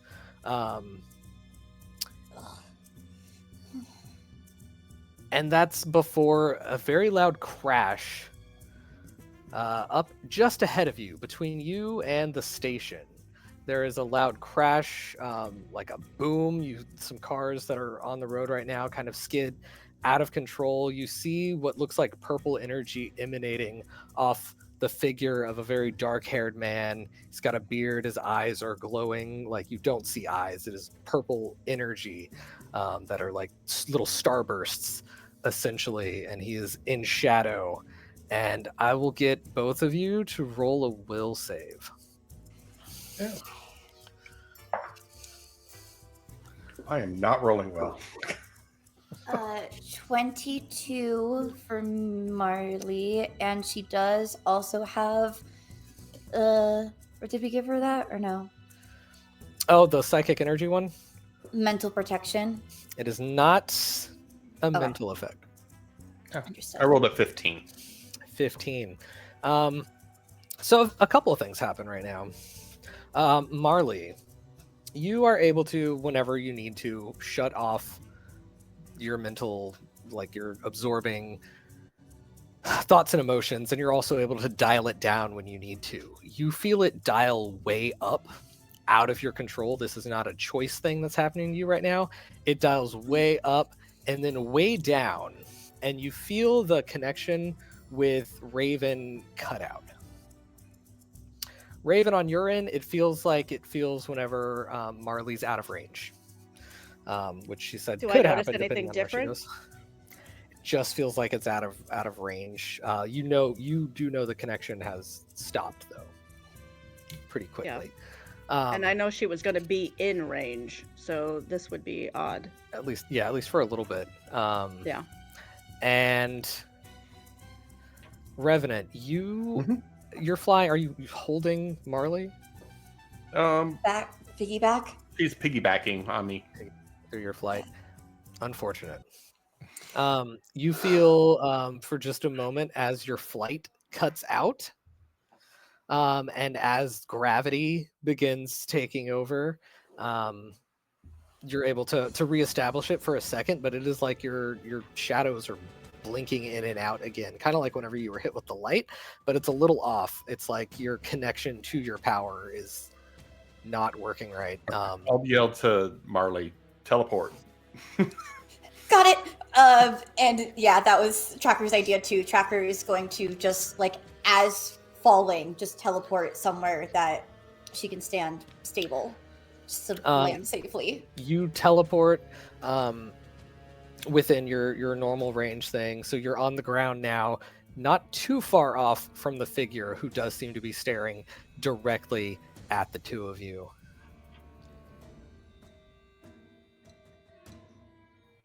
And he begins slowly walking in your direction.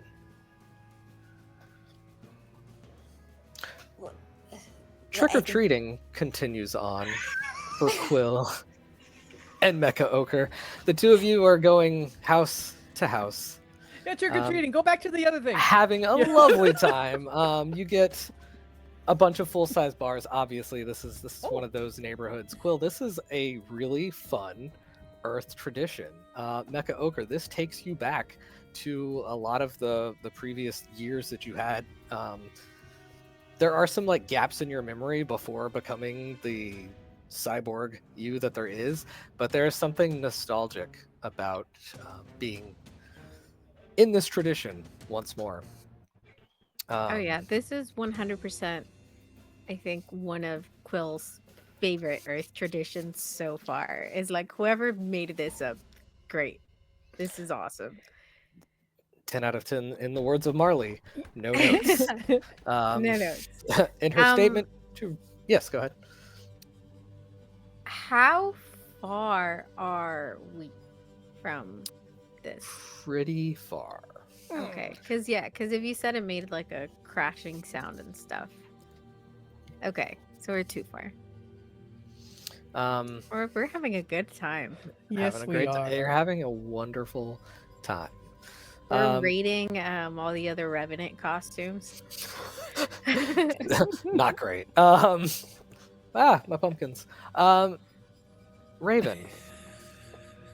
Seraphim is holding back a bit of anger at your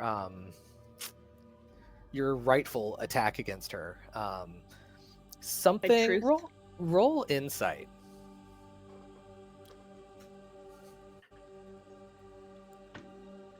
Oh, that was a terrible roll. Wow. Hero points exist. Everyone has one at least. Oh, I can re-roll. I might need that though. You said insight? Insight, indeed. Don't you have like plus 20,000 insight? I do have a really good insight. I do have to try to cover. I do have to try to hide it. I am gonna. You know what? I'm gonna use my 1 hero point for my non-generous GM and re-roll my dice. Brutal. Nat 20. Nice. Nat 20 plus you are 14, sir. You're staring daggers at her as you I want to know her deliver this entire line. backstory. No, I'm just kidding. You can see she's ready to answer back with venom. Absolutely, 100%.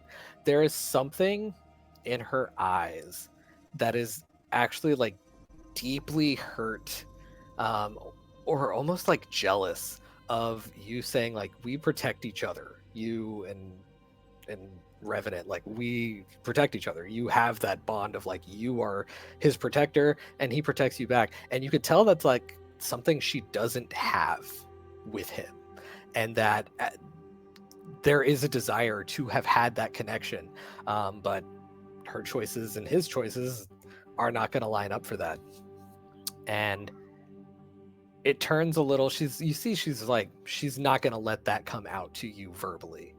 So she just says, I really think if you are so determined to protect him, the best thing to do is to get him to stop and think about where his powers come from. Dig into it, find it out. You're well learned in this. Your family has connections. If you can figure out where his power comes from, maybe it's not evil, right? Maybe there are answers.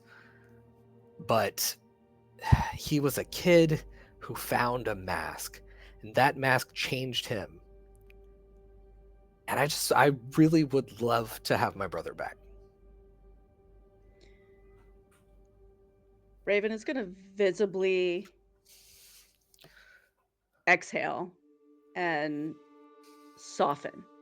You'll see like her eyes soften, her facial features soften. If that's really what you want, you can be a part of that. There's nothing says that you have to live in this past of betrayal. Let's just call it betrayal, because that's how he feels. There's nothing that says that you have to just stay there. You can take a few steps towards the middle and make a difference in what happens next.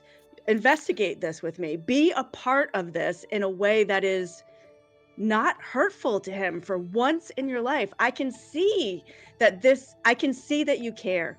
I can see that underneath all of whatever it is that you do to drive a wedge into his life, that you actually care about him. So just stop all of this and start to do something that actually makes a difference. He's not evil. The mask is not evil. If there's something else in there, I'll find it. We'll find it. We can find it together. There's no reason you can't be a part of this if you choose to do it. Roll me a persuasion. Good stuff. Thank you for the hero point, Rosie. I You can't roll also this got dice. I one just rolled a from nat 20 in that Nicole. one.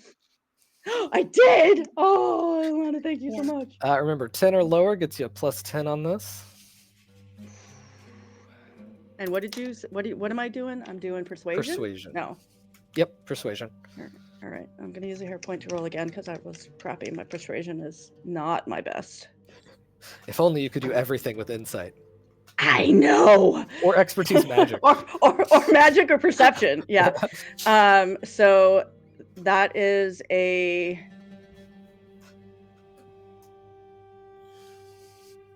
23? Yeah, 23. I can math. All right. Whew. 23. Yep. You can see maybe there's something that's getting through there, and I will have you roll an insight in just a moment. Okay. Thanks, chat. Elsewhere in Freedom City, there is a man staring down two of our heroes. Marley, your powers, when they come back on again, there is chaos. No other way to put it. But it's not just like the randomness of the thoughts around you. There are people in the area, and it seems like somehow this person is affecting them. But the feelings they're not just confusion and jumbled. There's anger mixed in. there is violence. This is a different kind of chaos than you've necessarily had brushes with in the past. He seems to be emanating some sort of like field of this, and everyone in the area is kind of bombarding you accidentally with their emotions, and you're feeling it as well too. You two are a little better off from some of this, but Marley, it's especially difficult for you right now because of everything hitting you. I will give you a hero point because you are going to act as impaired for the rest of the scene. Also, there's some power stuff going on with how things were cut off, but yeah, you're at a -2 on all the things, but you get a hero point to at least stem that a little bit. This figure rises off the ground, floats towards you, and I'll have you two roll initiative.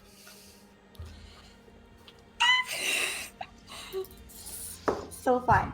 One of these dice are rolling hot, but so everything is -2. Okay, Yep. that's still an 18. Hey, that's solid. Look.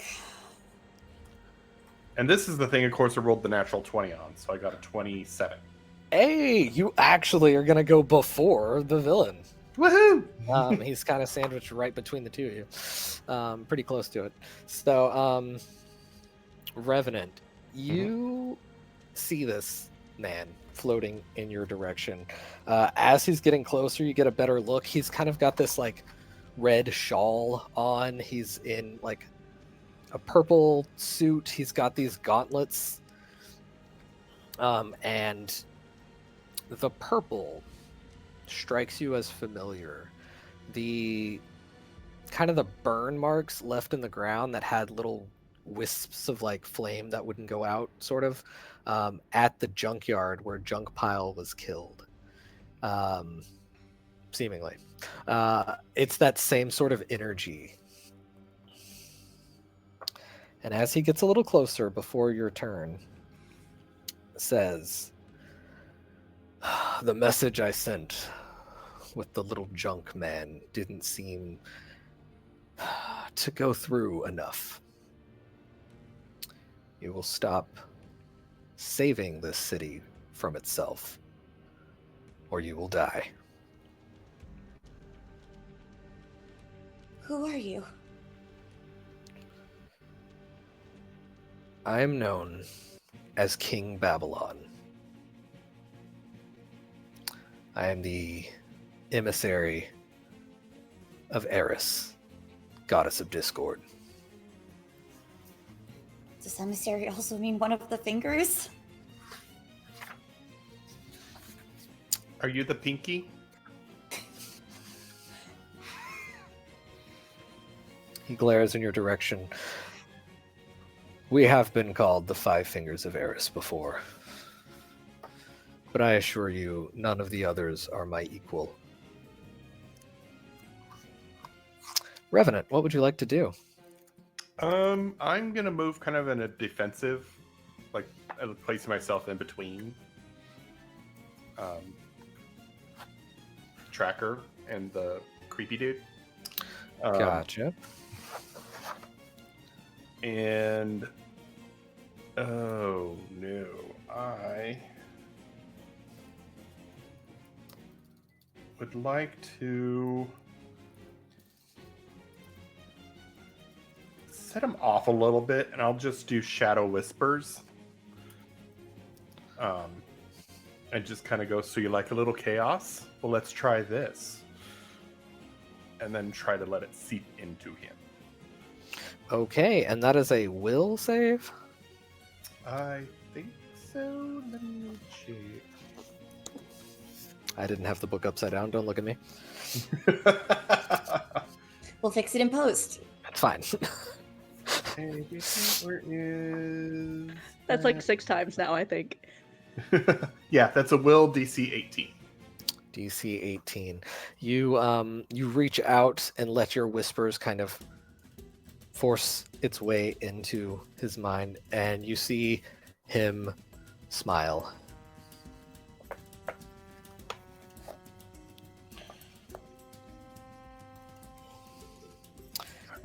He then launches himself at you at incredible speeds and points a hand at you. Some lessons can be given twice, I suppose. Does a 22 hit your dodge? This is an energy attack, but I don't think you're insubstantial right now either way, but it would hit. Yep, it does. It does indeed. Roll me a toughness check as well as a fortitude check. Oh boy. Okay. Toughness. I rolled a 16.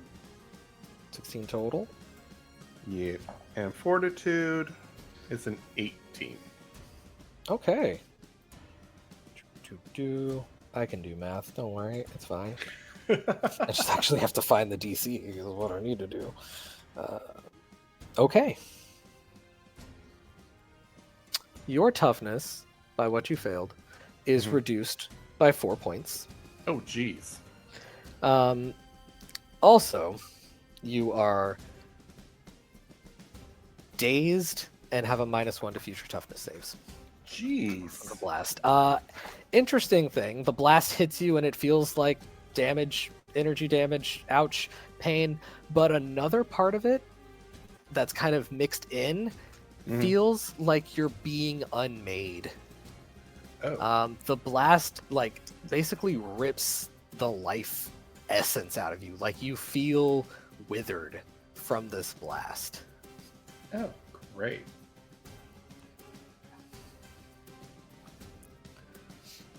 That's not fun. It is now Marley's turn. Do I feel like this is something that I could heal him from? That's a great question. What are your modifiers on your heal? Yeah, there was I have my character sheet, too many tabs. Okay, so the psychic healing, it just says 10, 1 power point, standard close instant. I don't have details for it on my character sheet. Oh no.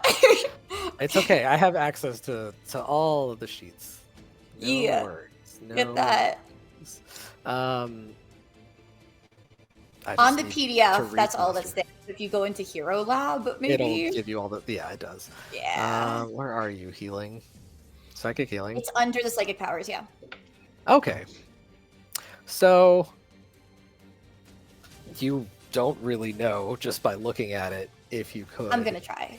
Like Okay. seeing Travis be hurt, feeling my mind powers like not really stable right now. I'm just going to reach forward and try to heal Revenant.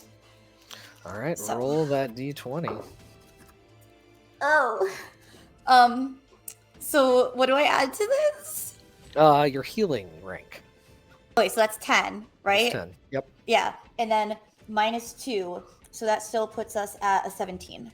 17. Okay, so Travis, you feel the initial like the horrible stinging of the blast subsides. That -1 you got, the -1 in the daze, heal up, but you feel weaker still. The part of you that's been drained does not recover with the heal. Okay.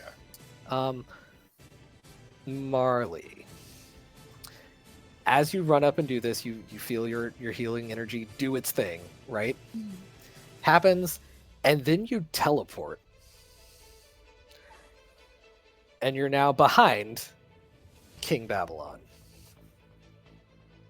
who turns and gives a bit of a smile. I mean, if you wanted to go first, you could have just asked. And we're back to Are you Revenant. controlling my powers? His smile widens. Well, you certainly aren't.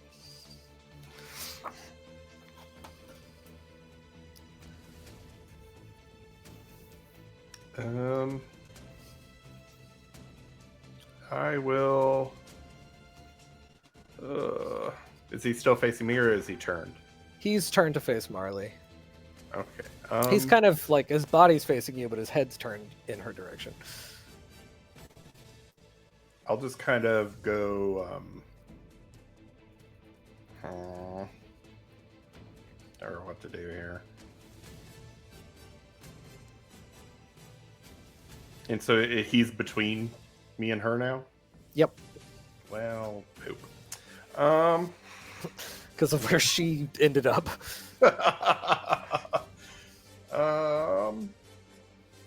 I think I will. I don't even know if that will work.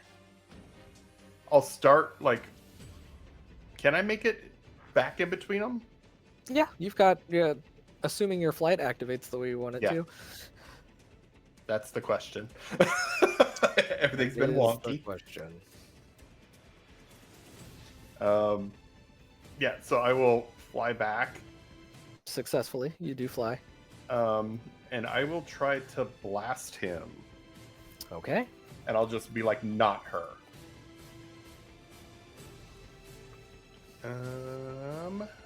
That will be a... I'm not rolling well tonight. I'm going to use a hero point. Which I have a lot in hold. That one's from Siege. Thank you. Okay. Well, I went from rolling a 2 to a 1. So an 11 plus...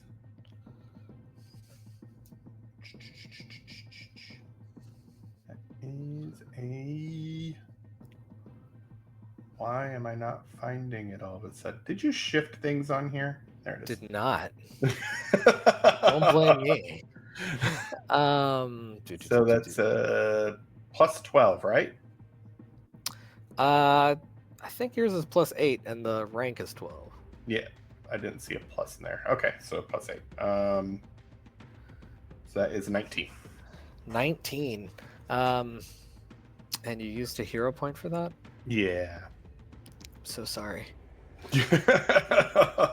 Yeah, Blast in his direction, and he kind of, as the beam's about to hit him, he reaches a hand up, and the energy that, like the shadow energy that's coming to get you, disintegrates.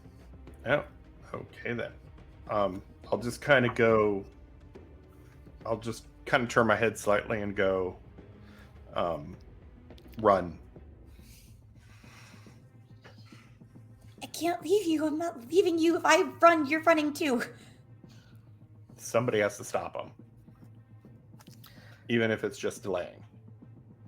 In the background, there are the screams of the people who've been affected by the perception area thing that's happening.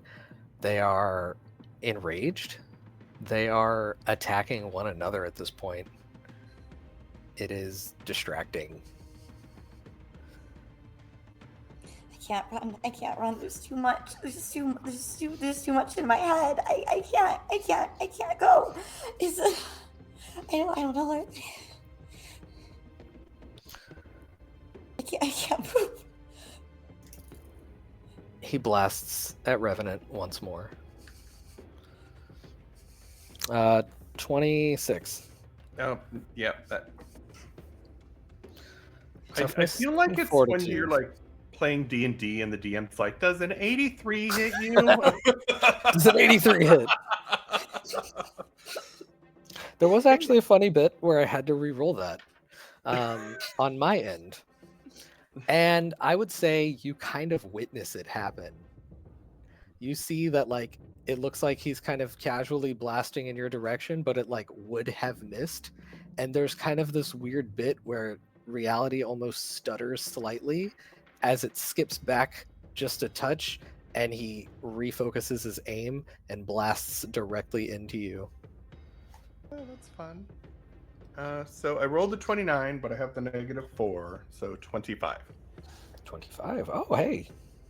What for the fortitude? Oh, and the fortitude. That one was also a high roll, so that one is a 28. Oh, nice. So you do take another -1, but the it doesn't drain more of the life out of you with the fortitude one. This feels rough. Tracker starts picking up the anger that's around and being like, why are you doing this? Why come after us like this? Why create this situation? Why attack us? What do you possibly have to gain from this? When I prove that I am Eris's greatest servant, then I too will be gifted godhood through the eye.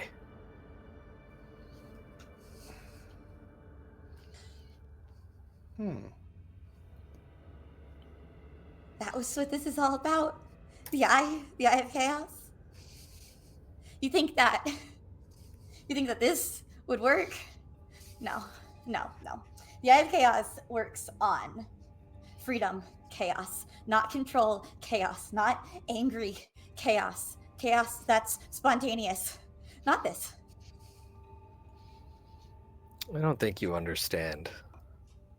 The way you think you do. I am King Babylon. I am chaos. I am confusion. I will tear all of the rules out of this world and turn it into pure chaos. You all talk about controlling chaos. Chaos you control is not chaos. Does this look like control? He lifts a hand at the You're people controlling screaming. my powers. You're taking from us. You're controlling us. You're taking from us. We don't have free will right now. That's not chaos. That's not I'm control. not Control's the opposite of controlling your chaos. power. I set your Where power is it? free. Where is it? I gave it chaos. Marley, what would you like to do with your turn? Marley wants to try and tap into this, whatever is happening with her own mind, like she has done In before. the past. Okay. Yeah. She's gonna try and hijack this. She's gonna try and add her flavor of chaos to what this is. I have hero points. Okay. You can definitely spend hero points on the attempt. It's interesting because most of the time when people are using this power, or when you've affected people's power, they are using a psychic power of some sort. Can I use Marley's connection to the Eye of Chaos for this though? If it's not Marley's own power that's working here, and he's talking about chaos and talking about the eye, she's gonna pull on the eye. Checking on the descriptors on this. So the particular effect that's making everyone act up is a mental meltdown.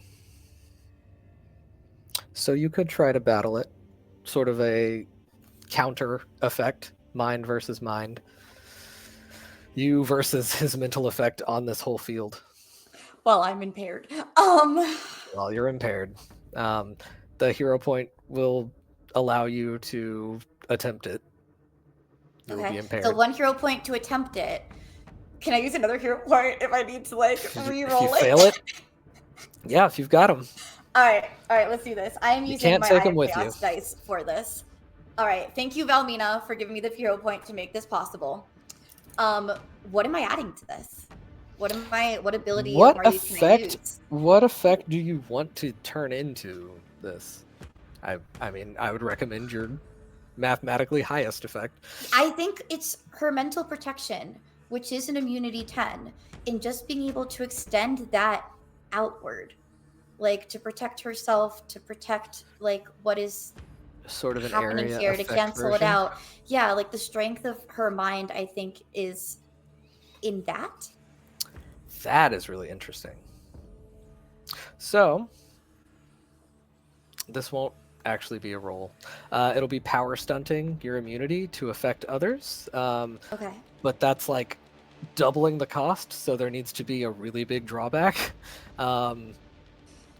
Which would be it either like exhausts you completely, or it damages you to the same level of the immunity, like it's a side effect that would hit you with like a damage 10. Those are the two routes I would take on that. What is more limiting to Tracker using her power? Being exhausted or being hurt? Probably being exhausted, right? I would think being exhausting would be exhausted. And exhausting. if she has her power, she can heal hurt. So she's gonna take basically what this is like her own mental blast as well, as she's like using her own power for other people. She's also somewhat using it against herself. Yeah, it's like she's forcing the protection so like out of herself at such a blast that it hurts. That's it. Yeah. So So your blast is a will-based one, right? It is yeah. The mental blast is resisted by will. So roll a will to resist your Roll. damage. Oh, fun. No. Okay, I have hero points, so I can re-roll, but the dice do tell a story. And that is in that one. I feel like the dice are telling me that this has to happen narratively. So, yeah. The dice do Yeah. indeed tell a story. What is your total with a 1 for your will? Oh my gosh. Okay. Well, will is plus 12, so it's a total of 13. Total of 13. 25. I have to do math. This is the worst. Should I spend a hero point? You are at -1 Okay. and staggered. A second staggered incapacitates you. You feel the blast hit the. You stop feeling those emotions. You're still sensing emotions. There's a lot of confusion, but it seems like the rage, that level of chaos subsides. And we go back to Revenant. Mm-hmm. Okay. I'll kind of look at. Did I feel anything like go out? The effect that drained you is not the same mental thing. No, I mean like when she did her weird blasty thingy, like Something definitely happened. Your mind is safe from his effect that was going on. Okay. At least temporarily immune. I'll just kind of look at her and She looks pretty spent. kind of turn back and try to kind of get his attention towards me. And I'll kind of start walking a little bit away from her. And go, well, looks like we've evened the playing field a little bit. Chaos versus chaos equals order. Imagine that. And then I'll just try to blast him again. Okay, roll it. All right. Come on, die. Don't keep sucking tonight. Okay, that one is doable. That is I can do math. 24. 24 is definitely a hit. Yay! What's your damage? What's your damage, bro? Sorry. What?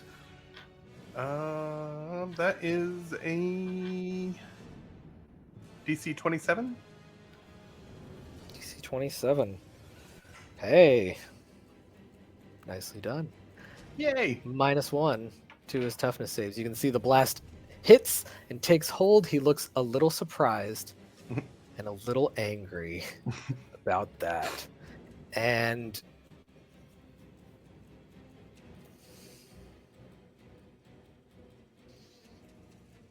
yeah.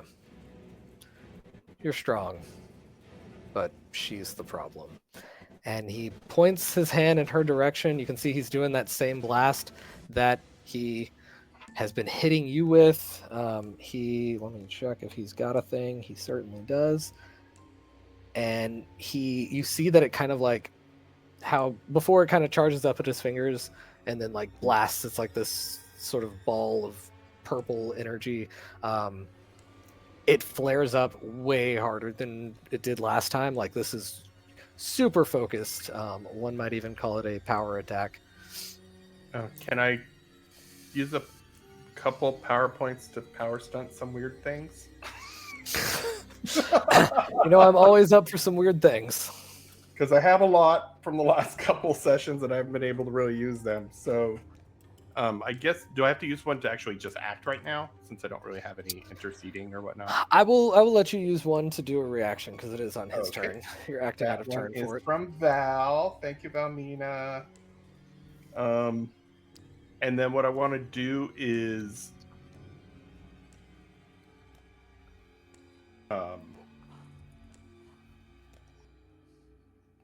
you have to tell me if this will work, but I want my shadows to kind of come out of my mouth and go over to where Marley is and suck her in and transport me, kind of exchange. Okay, like a teleport effect, but it's to swap. Yeah. Like a castling type thing. Yeah. And I have another hero point if you want me to use that. Yeah, since you're well, unless you want to take the exhaustion, but it's your call. No, I never take exhaustion. Who wants exhaustion? And that one's from Alana. Thank you. Okay. So that goes through. Basically, we're gonna treat it as if it's the interpose thing, because that's the closest equivalent to what you're doing. The flavor of teleporting her is definitely part of it. So with interpose, doesn't really matter what your defenses are because you choose to take the hit. So this attack will hit you. It is the power attacked version of his attack. Very angrily fires the blast of energy at Marley. You do a quick swap around, basically range version of the interpose advantage. Roll me toughness and fortitude. Okay. I am out of hero points now, so hopefully this goes well. Let's see. Toughness. I got an 18. 18? Yeah, an 18. And the fortitude, I got an 11. Okay. So, -1 and a stagger from the thing. Your fortitude dips once more. It's not additive, so you know you're at least clear on that. But your toughness is going to be at a -6 right now. Okay. What effect did you power stunt into the teleport thing for her? Which of your powers? I'd say the shadow form. The shadow form. Okay, that's the insubstantial. Yeah. Perfect. All right. He levels the blast at you. It hits. You feel the life essence once again rip from you. You can see Marley's face as she's suddenly in another area. This time it wasn't her teleport that took her away. It was yours. Very strange effect. King Babylon growls. If you want to die so badly. And he fires again at you.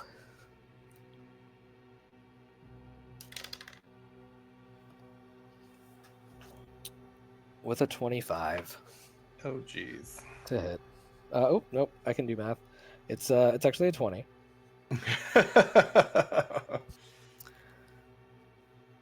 Okay. Rolling my toughness. I'm at a -6 now.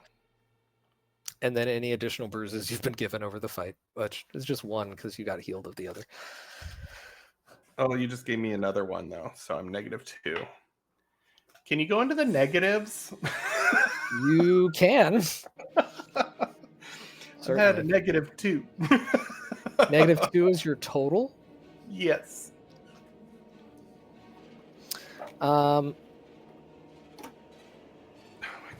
Revenant, this blast, you can feel before it makes contact with you that, like, from a distance, it's like it plays out in slow motion for you, and you see it kind of step by step moving towards you, and when it's like about 3 feet from you, you can already feel it like ripping the life out of you. Your shadows are like getting pulled into this and vanishing. This is like a moving black hole, erasing everything in its path as it gets to you. You feel it slam into your body, and failing by essentially over 5 degrees, you are dying. There has been a hole ripped through your form. You are not shadow right now. Your shadow, what was left of your shadow energy, you threw out to Marley, and then what was protecting you has been removed entirely. It's almost like as it goes through you, it like decayed through you. You are not thrown back against a wall or anything. It is pow through you, and you just feel yourself drained completely. The edges of your vision become dark. The whispers that you've heard for so long, they go a little dull. They speed up. It's like something trying to talk to you. They speed up. You can kind of see your own shadow on the ground, the one that usually rises up and becomes your summon. It's weakly like trying to rise out of the shadow, and you see it look at you. Marley, Revenant is dying. Revenant, what emotions do you feel right now that Marley would be kind of co-experiencing as this blast has struck you?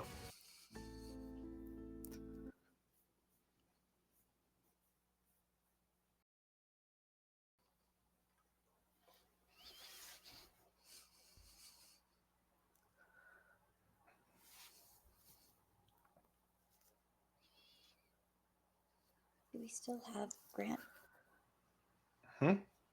Oh, I was asking what emotions you felt that Marley would be Yeah. co-experiencing with you in this moment.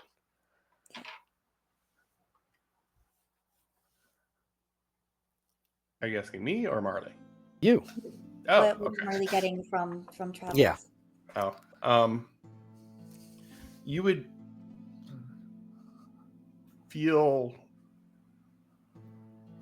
oddly like an almost release of stress and frustration. And he'll lock eyes with you, and in your head, you would just kind of hear, "I love you. Run. And please let everybody know. Thank you for treating me like family."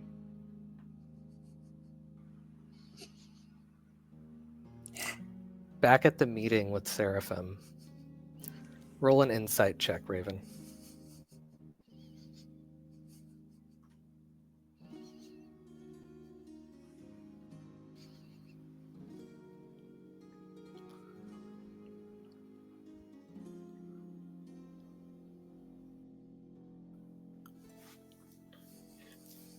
$27.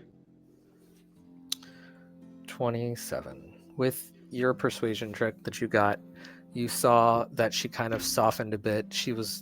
There was urgency, and we could find a solution. You know she's resistant to any kind of, well, you could work together to change things. And you see her just kind of like wrestling with this because she wants to help her brother, but with all her responsibilities she's chosen for herself, she cannot do that. And you can see she is just like fighting with this, and she looks at a loss for what to do in this moment. And she kind of like, you see her close her eyes, and she flies towards you, not aggressively, she floats in your direction, and she reaches out for like a hug, an embrace in this moment. I think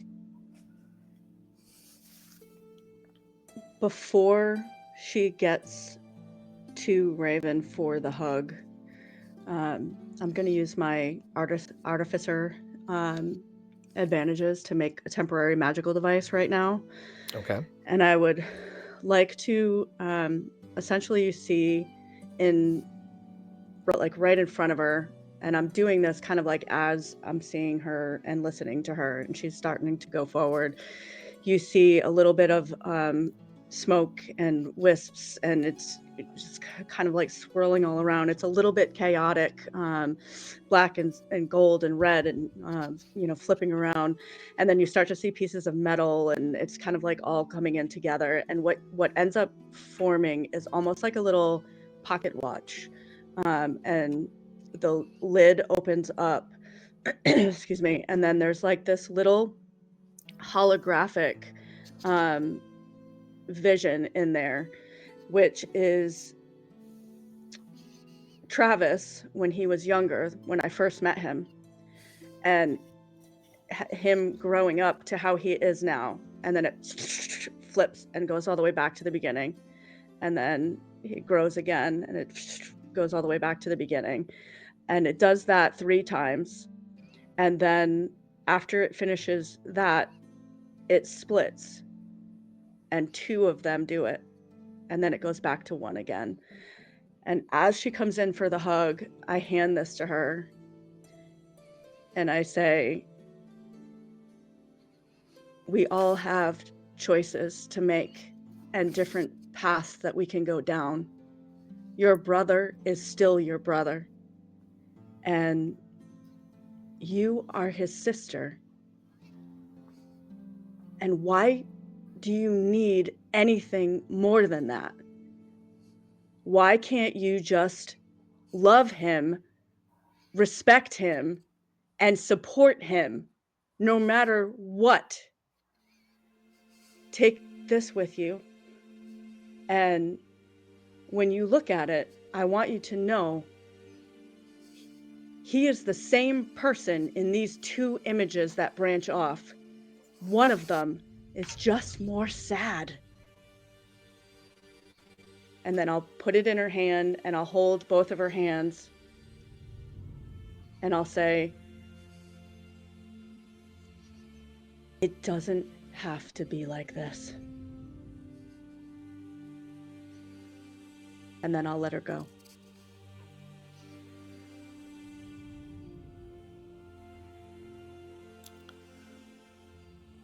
Tally, at the party, everything's kind of winding down. Everyone's getting ready to kind of set off for the night, do their own thing. You have found like a nice little place to sit. She's sitting next to you, holding your hand, and just kind of enjoying the night with you. She smiles. I love that we do stuff like this together. Mm-hmm. It's been a minute. It really has. I wish it was, with cooler people, but I mean, you can always find a pretty cool art gallery opening somewhere. Yeah. I was gonna say, I don't think the other people around really matter. No.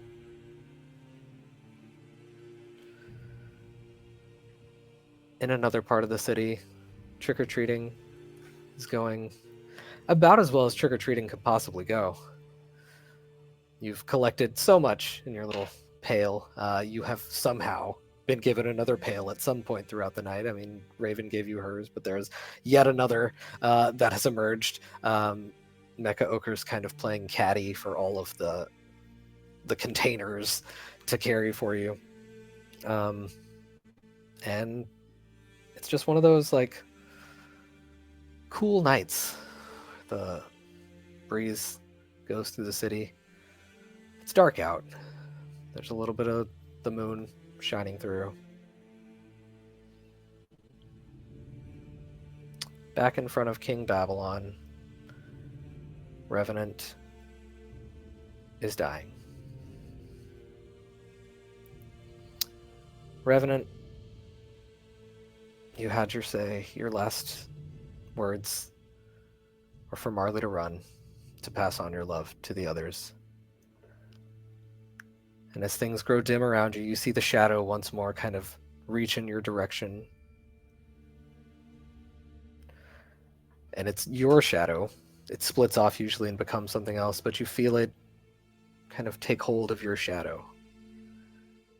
And it pulls you. You can feel the end of your life occurring as you are being pulled into the mask that gave you your powers in the first place.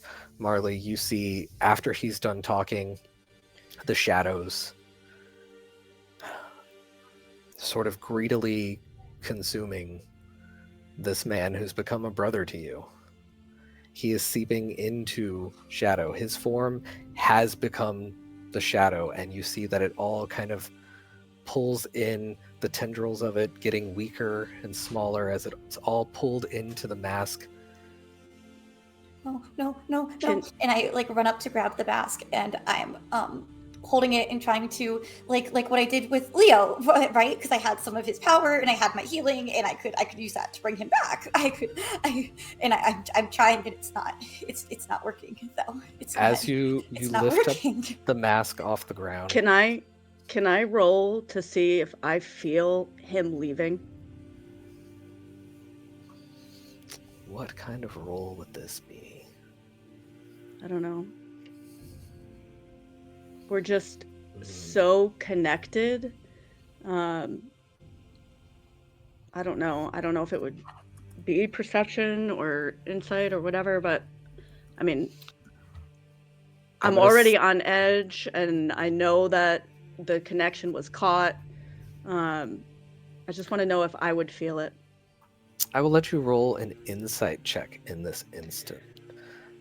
Marley, as you scurry over to the mask as the shadows are all disappearing into it, you grab it to lift it to yourself, and you can't, because the hands of King Babylon are holding the other side of the mask. And with barely an effort, like he's not even trying, he pulls it away. He is insanely powerful. This is the strength of someone who's could lift probably almost as much as Leo, or possibly Quill, in that kind of range where it's just like it's nothing for him to take this away from you, the last remaining vestige of Revenant. Raven, what did you get on that insight check? 28. 28. So without any kind of like power that really connects you, I would say you get just the sense that something's off. It seems like a beautiful night. It's a wonderful, like this is it's a Halloween night. Everyone's having a good time. You may have just had a breakthrough with Seraphim, but something like within you feels wrong. Something has happened. I am gonna just stop, back away, and look at her and say, "What did you do?" And then I'm going to teleport, blink as many times as it takes for me to get to where they are. As you're on, Go for it. And as I'm doing that, I'm just screaming in my head to Marley, "Are you okay? Are you okay?" I'm just screaming to Marley in my head. King Babylon takes the mask from you, smiles at it. It's pretty nice. It's important to hold on to momentums of people you care about. Tell your friends not to cross me again. And he flies away with the mask. no, no, no. Do I feel my powers? Do I feel any? I feel a lot. I feel As he a lot. leaves your range, you can feel your powers click back in the way you're supposed to. You can dial down the other emotions around you. You know that you can reach out and talk now. I don't do any of that. I just scream. I just scream in my mind, out loud. And it gets caught. It gets caught in Raven looking for me. It gets caught in wanting to let my hero friends and Lance know what happened. It gets caught in my anger at myself and Kensington Cares that it got this far. It gets caught in everyone involved with Eris. It gets caught in everyone we've ever fought. And it gets sent to the full range of Marley's telepathy, which is everyone within the state. They hear the sound of a girl who some would know as Tracker or as Marley or as Marlene Winthrop Kensington screaming.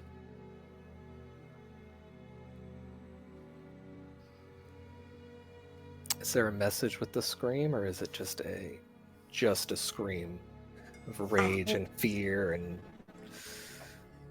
She's trying to find Raven, and she hears Raven saying, "Are you okay? Are you okay?" And that, I think, is enough to take her back, to take her to focus it. And then she'll be focused. She'll reach out to the team. I was going to say Raven arrives. Raven is first on scene, having teleported, exhausted, because this is the most teleports in an instant you've ever done. Yeah, I think you see Raven just collapse, and at like the last two jumps of teleport, hearing Marley answer and just be screaming, Raven just knows. She knows that her best friend, that something is really, really wrong, and she just falls in front, sees you. What happened? Where is he? So Mecha Ochre, Marley Quill, everyone hears this. Everyone has heard the scream of Marley in their mind. Literally everyone in the state. You can see at the party, everyone freezes. The parents and their kids walking around for Halloween are just struck with terror, as many of them have never felt a mind like enter theirs and talk. This is just a scream broadcast everywhere. I'm just holding onto your arms. Where is he? As Marley is holding onto Raven too, that hold, that focus, talking to her. She's talking to Raven. She's talking to Quill and Tally and Gabe and Leo and Bertram and Lance and all of the team. And she says, "Travis is dead." No! Raven just drops and screams. No! Where? We can get him. We can get him back. Because you're related to Persephone and Hades, and he was tied to the eye. It's the eye of chaos. Wait, so, what? Right? We can. Well, yes. He made a connection with the eye. So maybe me with the eye, you with I don't know how the eye. What? Your mom? No, he didn't. No, he didn't go in the eye. He went in the mask, and then the king of Babylon took the mask. The mask? Yes. Maybe he's not dead then if he's in the mask. I don't know. Maybe we can use the eye to find him. Maybe if he was dead, then your mom could help, right? Or someone, right? Yeah, I think. I would like to know how the other heroes are reacting. You have all received the message, now that it's been more focused, that Revenant has died.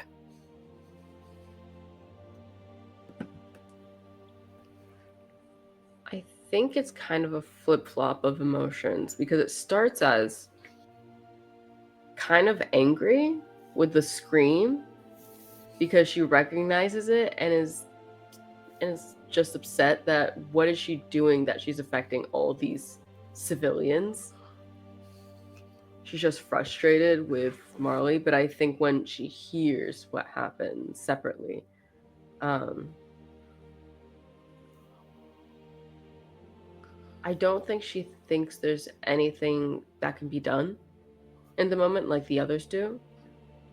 But there's things that can be done here, and I think I just want to make sure that Emmy, but also all the other people that are here aren't too adversely affected by what they just experienced, knowing that it can be very jarring. And I'm just going to comfort them, make sure they're all okay. You can hear immediately the whispering of everyone saying, like, what was that? But the thing that really cuts through more than anything is when the scream happened, Emmy just started shaking, like terrified. She's absolutely just holding arms wrapped around Emmy to like... And she just kind of tucks against you, and she's crying. Mecha Ochre, Quill. Gabe's in shock. He somehow knows this is real, and he looks at Quill, and he looks around, and he's panicked, and he takes his mask off, and he drops it, and he drops all the bags, and he runs, and he just runs to the estate. He doesn't know why. He doesn't know what to do. So he runs. Yeah, we're in the middle of a Trick-or-treating. very populated neighborhood. And sort of when everyone just stops and looks around, panicked. And I just seeing then him just take off running. Like, her thought is also to go to the estate. We don't know where anybody else is. And that's just sort of like the place. Go looks around, seeing like the parents attempting to comfort the kids and stop them from crying. And she looks down at the little junk pile and tells him to hold on. Brings out her wings and just takes off, just swooping in and grabbing you in a hug, essentially. Just tells you to hold on. We'll get there faster this way. As we fly to the estate. But it's also like she's not a stranger to death. Not where she comes from. And so it's not a shock at death. It's more like he was one of the strongest among us in her mind. And that's what gets her. And her mind goes straight to finding out who did it and showing them what strength really looks like. Those of you who are outside, the cool October air that before kind of gave you that invigorating energy of like, oh, it's the changing of the seasons. It's much colder. It feels harsher. This is not a friendly cold. A cloud moves over the little bit of moonlight that was coming through. So before, when the moon was hitting everyone and you could see their shadows, as the cloud moves in the way, the shadows are gone. It's all darkness. We get one last moment between Marley and Raven. Marley desperately trying to throw out answers. You can say a couple last things to one another.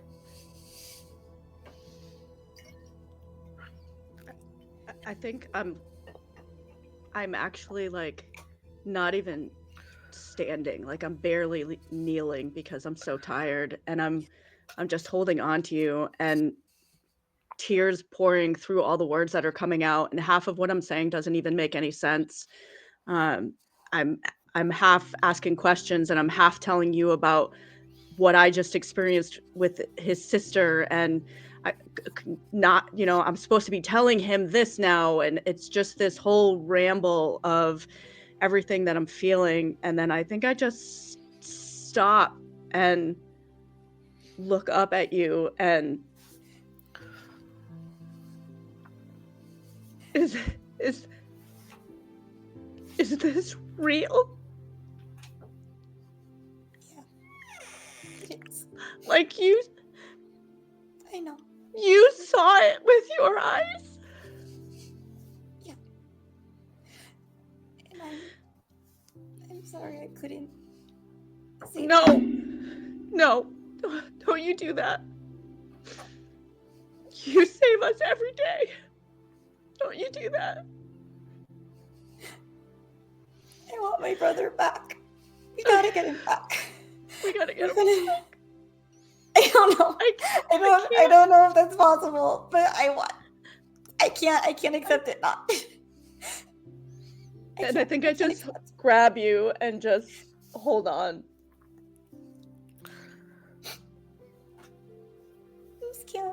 This can't be the end of him. It can't be. He's too stubborn for this to be the end. So are we. So we're fighting gods. We're doing. What is happening? What is happening? This isn't dramatic enough for him. This can't be real. We'll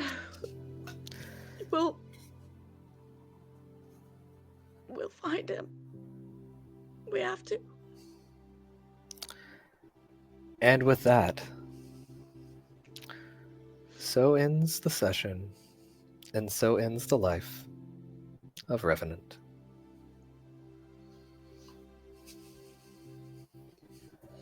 So, producer Kate here. Thank you all so much for joining us for this episode. I would like to say, before I say anything else, that ending was planned. That was something that was discussed by Claude and Grant and I. The other players were aware that a player death was going to occur, and they were given the option to know which character it was, and they were told that the player character themselves was involved in it. I hope that you will all keep watching the show to see what happens next in this story. I hope that you will take care of yourselves. Please give yourselves lots of love, lots of hugs. Superhero stories means the heroes don't always win, and there's challenges along the way. That doesn't mean that they're not heroes. That doesn't mean that there won't be wins coming in the future for them too. But know that we were all on board with what happened here. It was very planned and our safety tools were used. And we hope that you'll keep yourself safe and protected as well. I want to thank my players here. I want to start, if it's okay with you guys, to go around and talk about yourselves, if you're comfortable with that. Yeah, I'm seeing nods. So I got a nod from Grant. Grant, will you go first then? Thank you. Sure. I sufficiently had time to mostly recover. Hey everybody, I'm Grant at Meredith, most places, and I played Revenant tonight. And now you know the other reason I chose Anubis.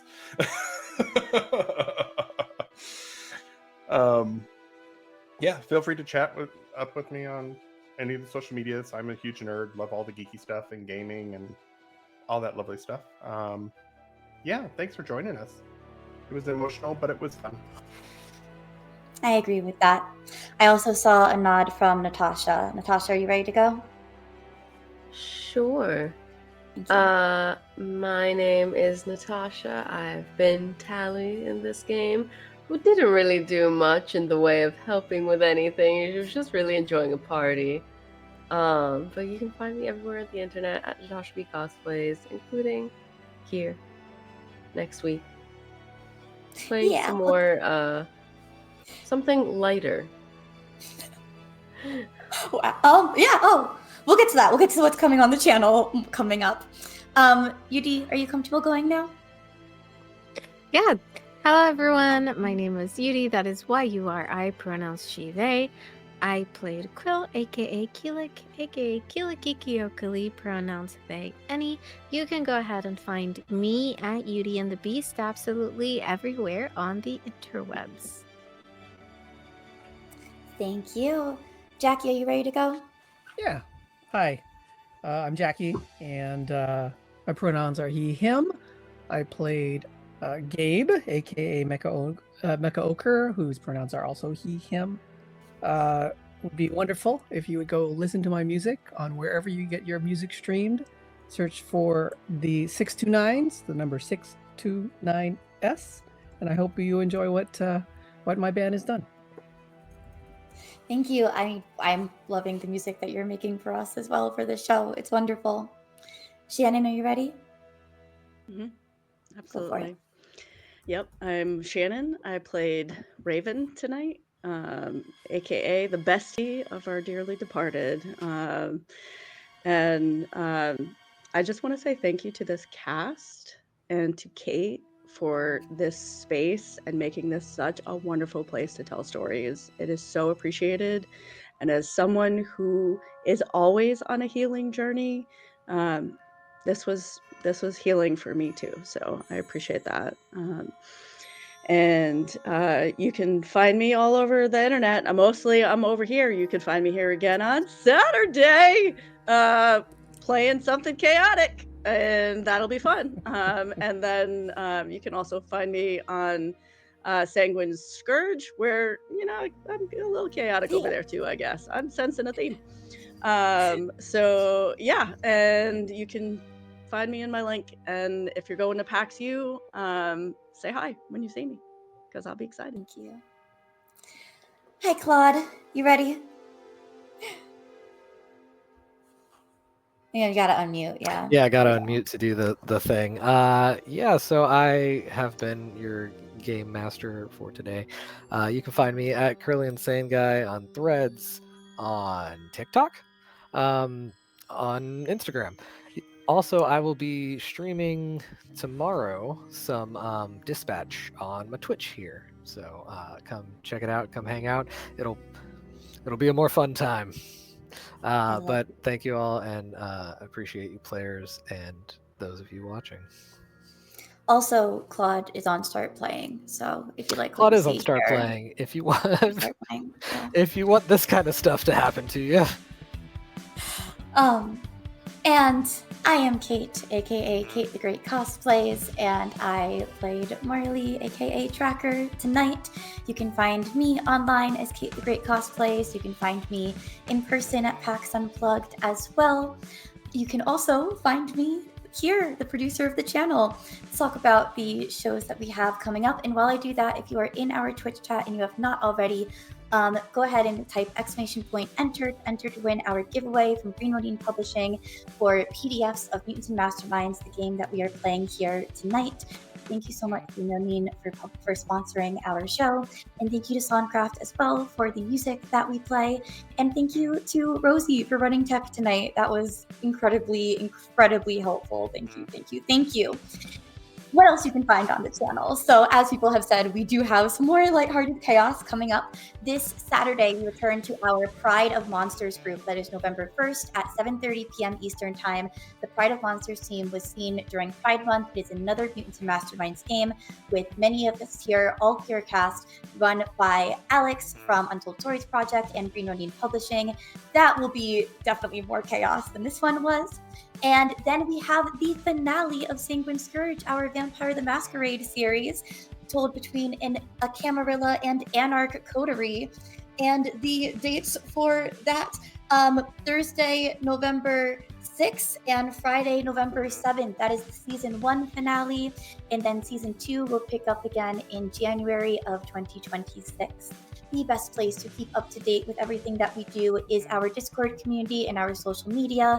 If you are not already following us there or hanging out there with us, please do. We as a cast also love chatting with you guys as viewers. So come talk to us about the shows. Show us your pet pics. Show us your art in your photos in life. It's a really fun community, and the character community, the character crew, you guys just make it so possible for us to tell our stories. Also, what you do with the Green Onion link and the Superhero Shenanigans link and the coffee makes it possible. Thank you so much for all of that. And now I will pull our giveaway winner for the night. Winning our PDFs from Green Onion Publishing, we have Valminatar. Congratulations on that win. And because this was a, big heavy night, I'm actually going to pull a second winner because why not? We deserve that tonight. From Kanto and Valmina, congratulations. I will message you on Discord or on Twitch DMs to send you your rewards. And with that, we're going to say goodbye for tonight. Stick around if you would like to join the channel. We read out to. Please do give yourselves so much love, so much care. And remember, there are always more stories to tell. Good night, my friends. Happy Halloween.